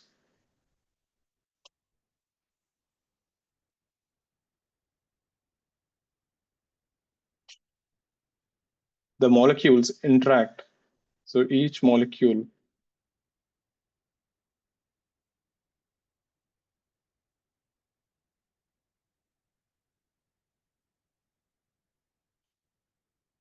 interacts with surrounding molecules up to a distance of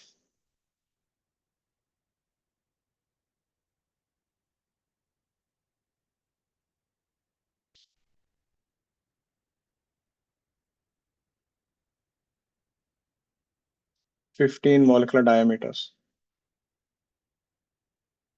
What do you mean by that statement?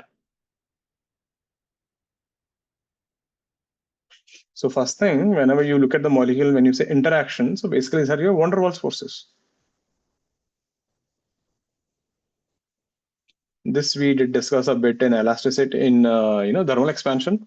For example, see when you take a nucleus and you have electrons here spread out everywhere, and you take another nucleus, and the electrons here spread out everywhere. So this positive nucleus will attract this electrons, and this nucleus will attract this electrons. Even though the overall atom is neutral, because the electrons are distributed everywhere and the positive charge is at one single place, right? They attract. So this leads to an interaction between them. You can call them dipole-dipole forces or van der Waals forces, right? So something of that sort. Now, what is this 15 molecular diameters? So the thing is, now see, technically speaking, molecules will interact with each other up to infinity. So generally what people do, right? Let's say if the force between the first and the first molecule is 100, generally you will see up to what point the force becomes maybe 1% or 5%. And then after this, we say we ignore it. It is too small to affect the problem. So 15 is just a number like that. So if you take a molecule, it will attract 15 molecules in every direction. So it forms like a spear. Think of like this. If you go for a concert or an orchestra, and let's say if you go for a concert, right? All of your friends are randomly scattered and you shout from here, hey, I'm here, karke. So 15 people, this side can hear you, 15 people, this side can hear you. So all your friends within this region, 15 people, they can hear your voice. Is that making sense? That's what I mean by interacting with 15 molecules in every direction. If you're in a concert with your friends and when you're shouting, maybe only people up to 15 people can hear you in any direction. The 16th guy, maybe he can't hear you clearly, he won't respond to you. Something similar. So these molecules will interact up to 15 molecular diameters.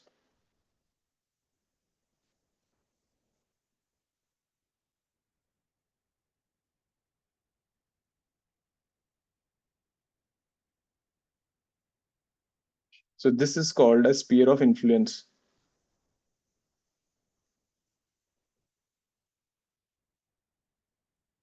So up to that distance, you can interact. So now when you take the molecules in a liquid, you will notice there are three different force profiles.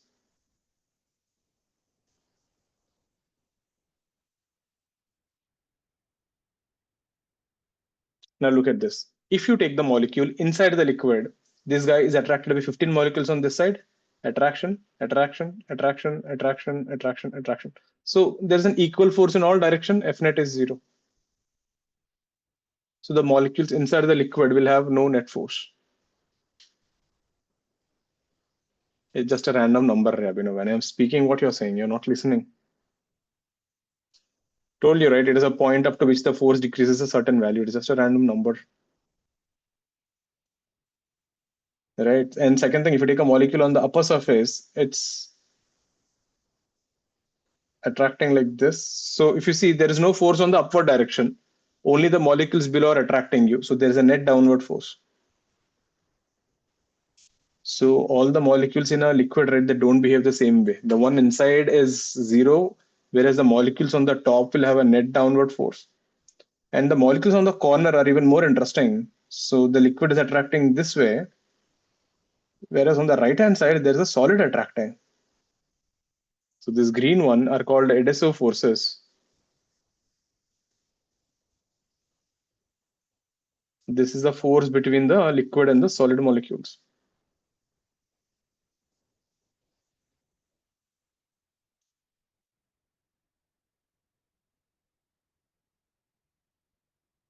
So basically force between unlike molecules, right? There's also something called cohesive force.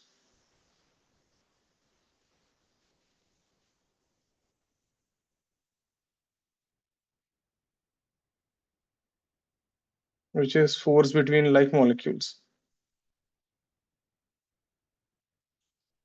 So if water, it's called cohesive force. If you're taking water, solid, water, glass, water, metal, it's all, adhesive force. For example, ever heard about Fevicol? Fevicol ka dabba dekho next time.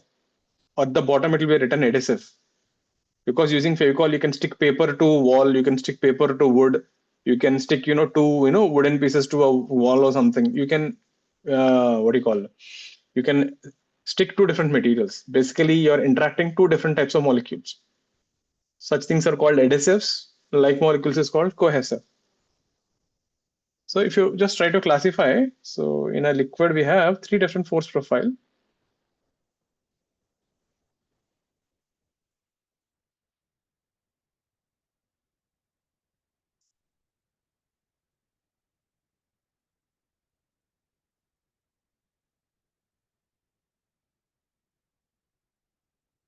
So first one, the molecules inside the liquid have zero force. So these things they do nothing. So we are okay with that.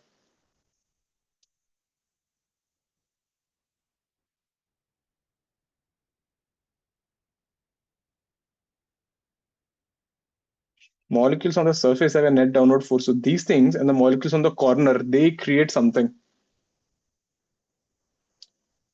Atmosphere, normally air and liquid forces are there, but we can ignore it. It is too small. Gas and liquid interaction is much smaller than liquid. So we ignore it. You can think of like this, in a gas, the molecules are spread out very far.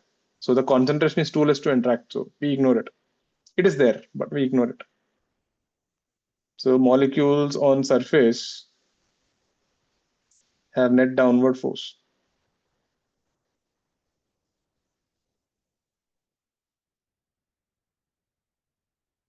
Molecules on the corner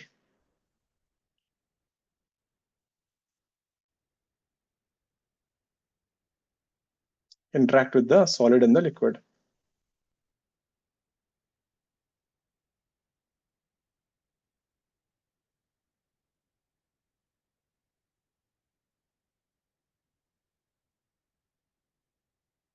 Is this space clear, everyone?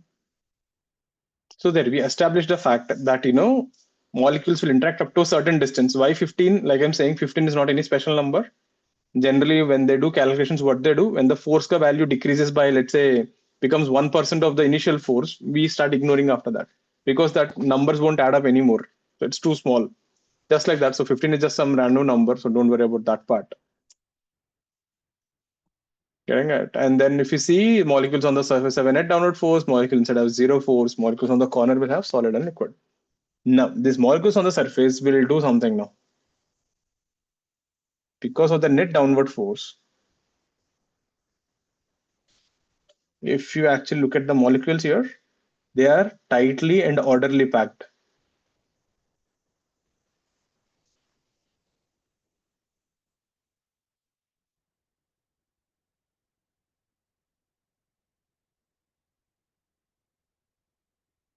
The first 15 molecules, you can say something of that sort. And whereas the molecules inside are completely random, right? So they have a net downward force.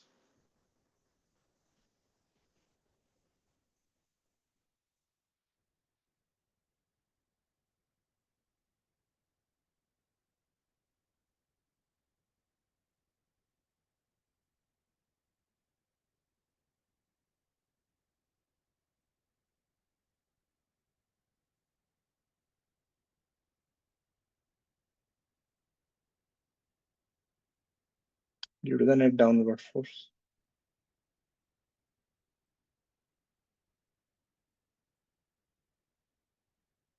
Whereas these molecules inside are randomly placed because F net is zero. There is no one to push you or anything.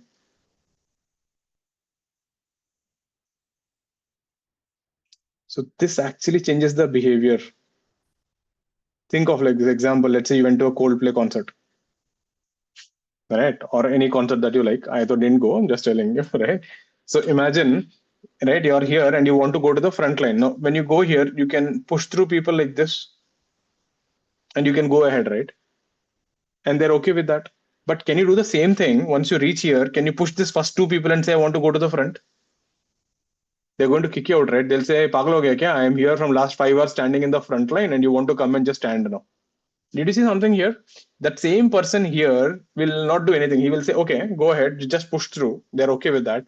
But that same person, when he's in the front line, he will behave differently. Can you see the difference? The person in the crowd will let you go. If you just push through the side and go, no one cares. But once you try to do the same thing in the front line, people are not okay with it. That is because in the front line, maybe due to the barricade and maybe the show is happening here, right? People have become, tightly packed here. There is no space between each of them. Everyone wants to see the show, right? So these people, because of the tight, orderly packed, if someone even tries to push from this side, what will happen? Do you think they will just let them go inside? Right? It is difficult, right? They'll form like a barrier. Same thing, if you try to come from this side also, there's like a barrier. So that same people, when they're here in the crowd, they don't behave like that. They will let you pass through, but when they're in the front line, they'll behave differently. Is this making sense? So the same thing happens with this liquid also. That is the reason the liquid on the surface will behave little differently compared to the liquid inside. So the surface of the liquid behaves like a stretched membrane. Think of a trampoline. If you ever go and went and stood on a trampoline, it bends the surface. You don't go through the trampoline. It acts like a rubber sheet, right? It will just bounce off. So surface of the liquid behaves like a stretched membrane.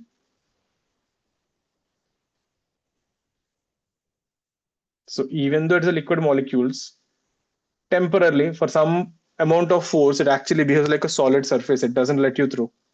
So this property of behaving like a stretched membrane is called surface tension.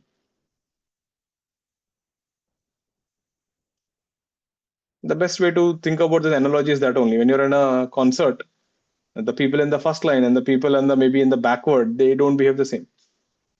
Is this making sense?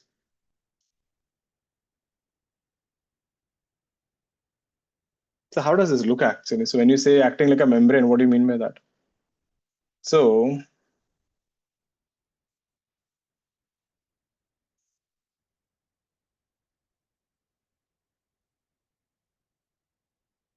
there, this is a strider, some insect. Can you see the surface here, how it is? If you look at this thing, this is not in the water. When this thing flies off, there is no water touching it. It is not sinking into the water. This thing is not floating because of buoyant force. You can see the surface is bending. It's like a rubber sheet or like a trampoline. It is just standing on that surface. The mosquito, I don't know what is that. It is floating. This is a mosquito. You can see the legs, the surface here, how the surface is bending here. So that surface is actually acting like a membrane here, and that is what is actually holding the weight of the mosquito. So this is the reason BMC people says, don't have any stagnant water. So mosquitoes just stand on them, right? They lay eggs and everything. So what BMC people do, they spray kerosene on this. So when you spray kerosene, what happens? It forms a thin layer which breaks the surface tension. So when the mosquito comes and stands, it will sink. So you're actually drowning, killing mosquitoes by drowning them. You're not using any hi-fi out of the world technique. It's a simple drowning and killing. So this is what happens. So insects do actually stand on the water like this. Is this making sense? Can humans do this? We can't do this. We are too heavy, and the problem is surface tension is too less. We will sink. But you can do this on a different liquid. So if I can get a liquid with a little higher density, even humans can turn on this. So it would look kind of like this.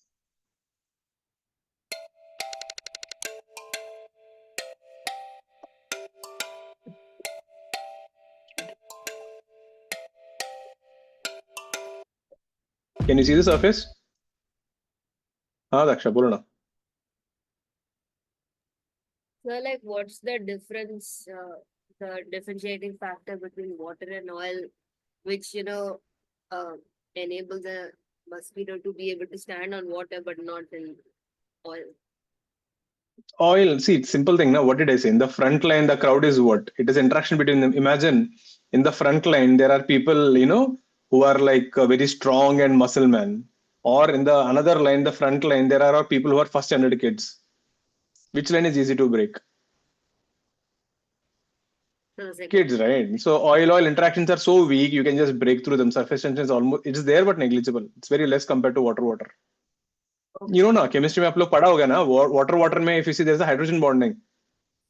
So that makes the water interactions quite strong compared to a water and oil or something. There's no hydrogen bonding between water and oil. So yeah. So look at this liquid here. The surface, can you see? When this girl is running, you can see the surface literally bending. No, this is not water. This is actually made of cornstarch. वो भजिया बनाते हैं ना?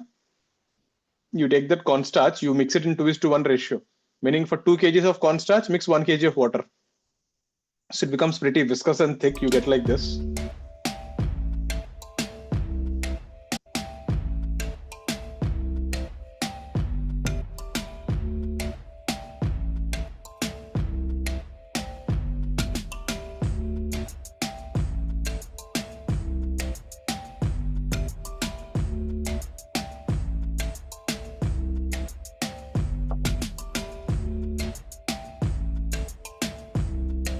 But one thing you should notice, people are jumping non-stop, because if you just stand there, eventually your leg will push through the molecules and you will start sinking.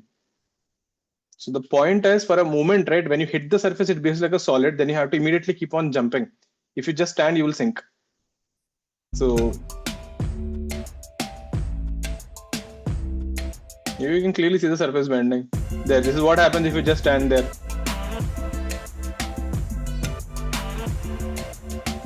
This guy is having fun.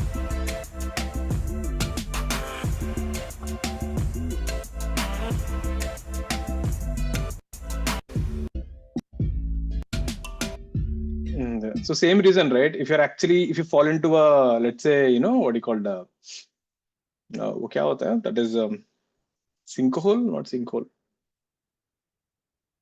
What is it called? Water and mud and all, वो होता है ना? I forgot the name.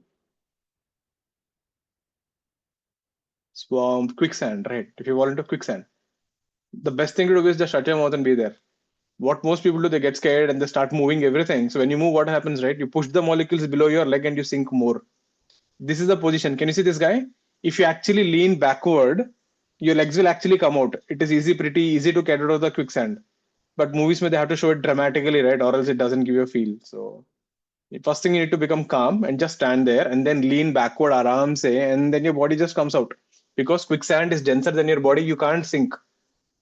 But the moment you start moving vigorously and get scared, you push the sand below you and you sink.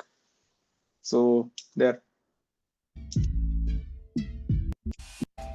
And there you can see these people are jumping. These people are playing football also.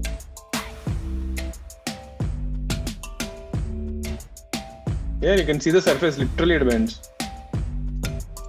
So there, so we can't run on water, but if you make something like this, you can do. But is there anyone who can run on water? There is one. Not humans, but some young Costa Rican basilisk lizards are looking. That's a lizard. So this thing, it has another name for this. It's also called as a Jesus Christ lizard. I'm not joking. There's an actual name of the lizard because Christ has walked on the water. So this thing also does something similar to that. For food. Basilisks have been nicknamed the Jesus Christ lizard. Why? This adult male, probably the father of the young lizards, can't tell us. Nor can this female, exclusive property of the territorial male. So we have our hero here waiting. The villain comes now. That is a villain. So the hero is trying to escape from the villain. Secret as it stalks the young basilisk. There. Can you see how it is running?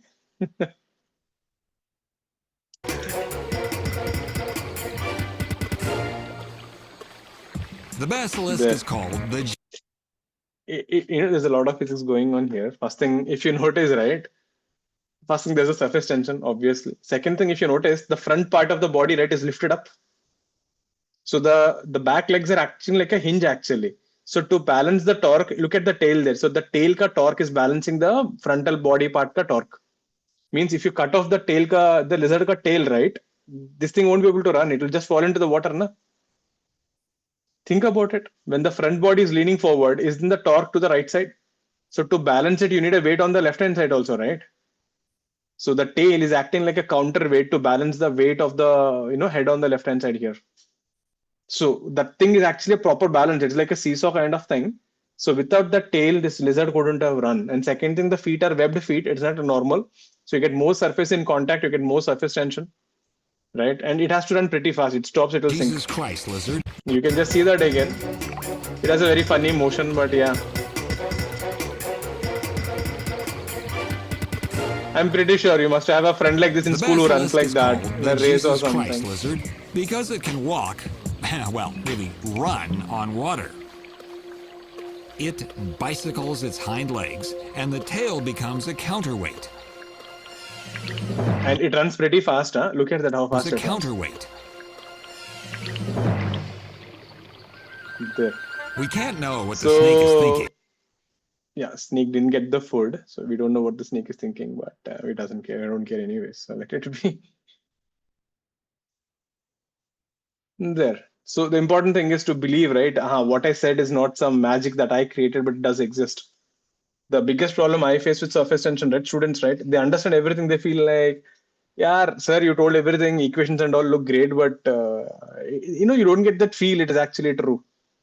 I hope at least the Jesus Christ lizard have given you that faith in surface tension. So that is important.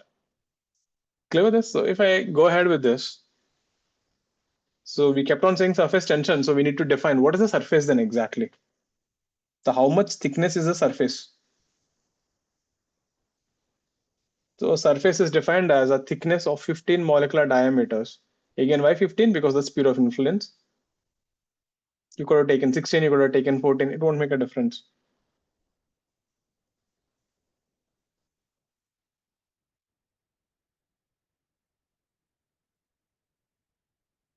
A thickness of 15 molecular diameters at the interface of two mediums.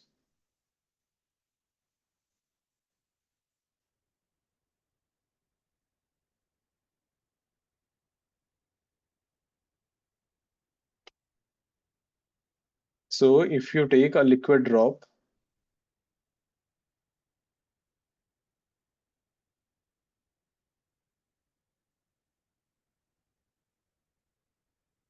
so outside we have air, we have liquid here.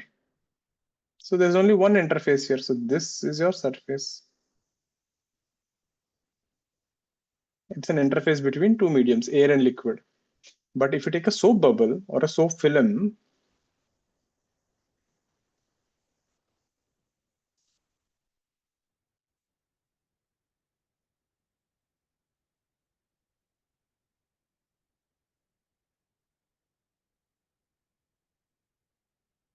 this entire thing is filled with soap solution.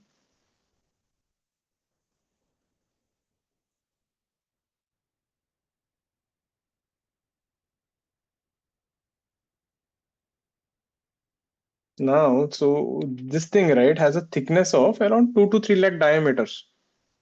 So for us, it is very thin, but compared to 15, it is really big.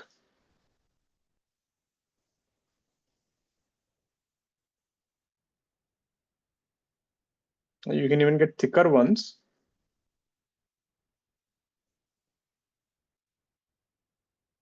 So here, if you look at here, we have air inside, we have air outside, and we have a soap solution. So we have two surfaces. So this is a surface. This is a surface. So be careful with this. So whenever you take a soap film or a soap bubble, you always have to count it as two surfaces.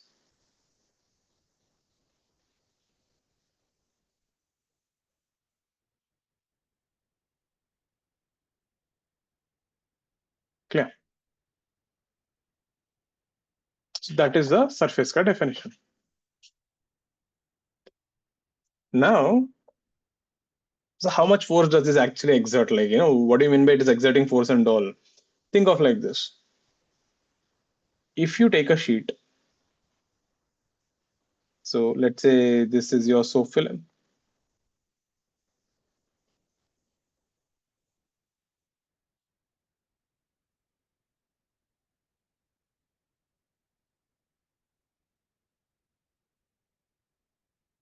See, when I say soap film, right, think of like this. Think of a stretched cloth or a stretched rubber sheet or something like that. Think of that sort.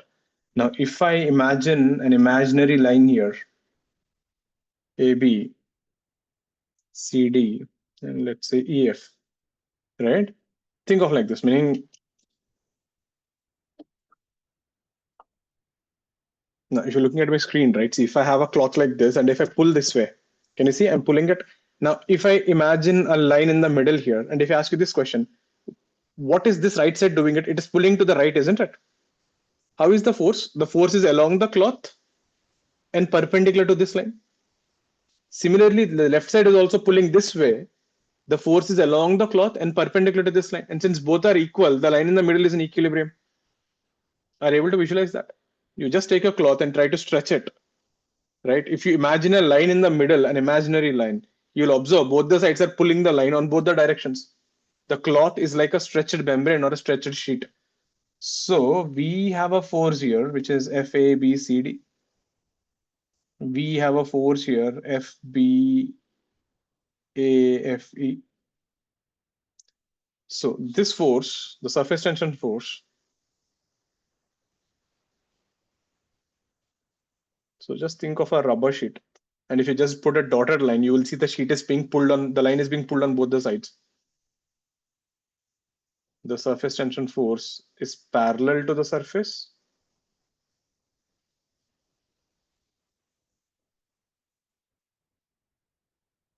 And perpendicular to the line.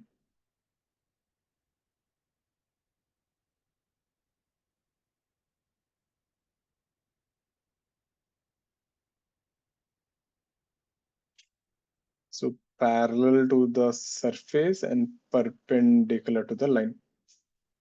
And this force is proportional to the length of the line. The longer the line, the more force you get. Obviously, there are more molecules. The proportionality constant is given by S. So S is nothing but force per unit length. This is called surface tension.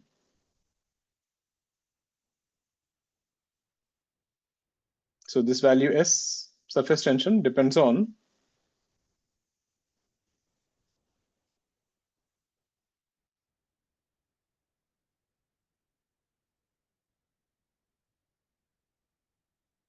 so S depends on nature of the liquid and temperature. We'll discuss about that later on.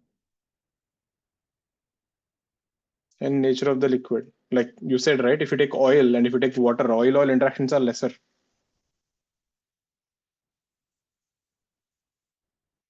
This is your first formula in this. So the force is S into L.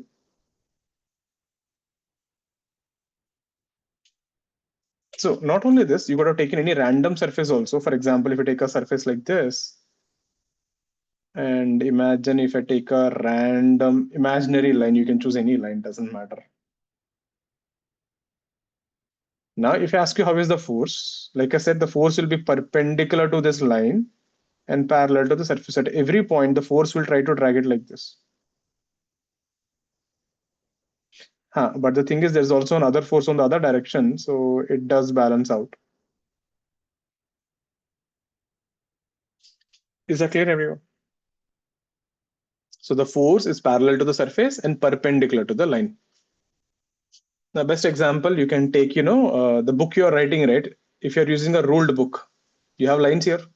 Just imagine like this. If you pull the paper here with force F and pull the paper with force F, and if I ask you what is the force on this line, this part of the paper is pulling with this force and this part of the paper is pulling down, isn't it? And this line is in equilibrium. Is that making sense? So now you tell me, I'll ask you a few things. Suppose if I have a frame like this, and let's say if I have a movable rod, and if I have a soap film here, and if I have a soap film here, two different soap films.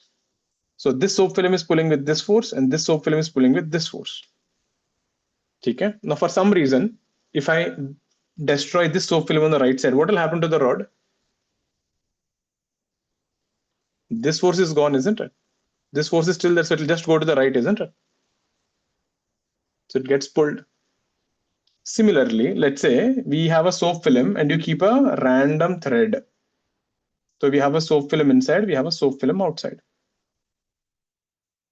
So now what will happen? There is a force inside. There is a force outside. Since both are equal, the rope will be random. But again, if I destroy the inner soap film, what do you think will happen? All are pulling equally outside. This will become a circle, isn't it? Is that making sense? If there is no one to balance you inside and the only force is outside, then it will just become a circle.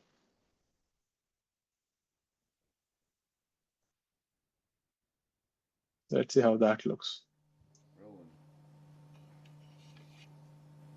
There, they took a big ring there. That's a soap film. You can see it is shiny and all. Remember, there are two surfaces, one up and one down. So this person is taking a thread.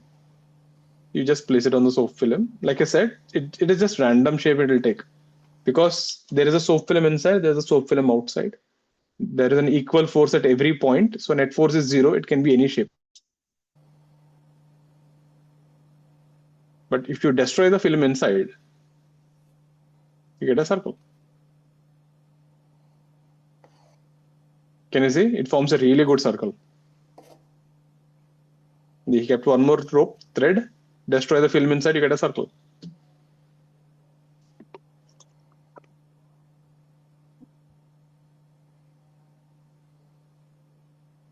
If you just take it out and put it back again, you'll again get a random thing.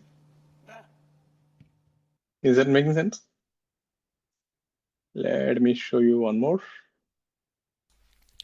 In this short video, we will explain how the bubble works. This are onto its form, which the energetic using This is the thing which which I was causes showing the you. spherical shape of the. So this using person the- made a copper cuff frame. You can see the rod in the middle, it is movable. Right? This device, we can show the energetic nature of surface tension. The rectangle, made out of copper wire, has a movable bar in the center. When a soap no counteracting force surface tension L that are So there, he's putting it inside the solution. Yeah, just ignore the SpongeBob music, but can you see there are two soap films? So that rod, movable rod which is there is a soap film on the right side, there's a soap film on the left side. And just now we saw force is S into L. It doesn't depend how big your film is, it depends on how much is your length in contact. Now he is going to cut the film on the left hand side. See what happens. If you cut the film on the left, did you see how the rod go? Mg sin theta is pulling it down. Surface tension is pulling it up again. Just look at that again, see. There are two soap films. You cut the left hand one. Goes off there.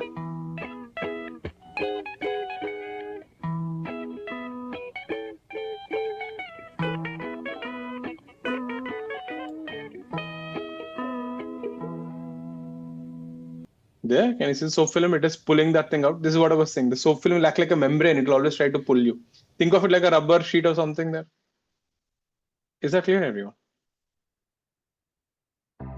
This is one you can try at home. Today, I'm going to show you a really cool experiment with water and ground black pepper. Start by taking a plate, I like to use a white one like this, and pour on some water. Then take your pepper and sprinkle a bit all over the water, like this. You can see the pepper sits on the surface of the water, and if you dip your fingertip in, nothing really happens. You might get some pepper stuck to your finger, but that's about it. Next, take some washing up liquid and wipe a tiny amount on the end of You can take a Vim bar or even a bathing your soap. finger, like this. Then try dipping your finger into the water again. There, As you can goes see, off. the pepper seems to magically shoot away from your finger. So here's what's happening. The pepper So what's happening there?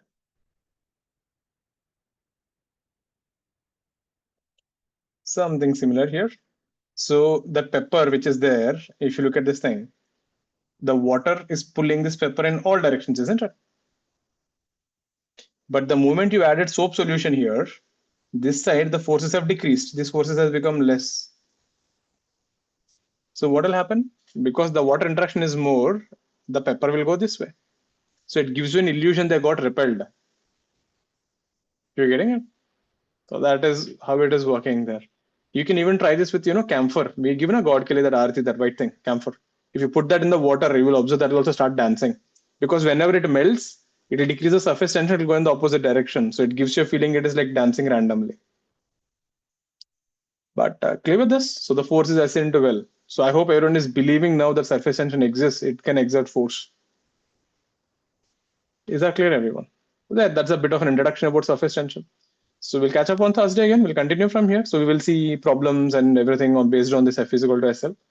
Right? It's again a small topic, not much. I think we should wrap up another 1.5 class. Right? Okay. With that, we'll wrap up for the day. So any doubts, anything you can stay back and ask. Also free to leave. So fluid and viscosity is done. So do start solving. So any doubts, anything, stay back and ask.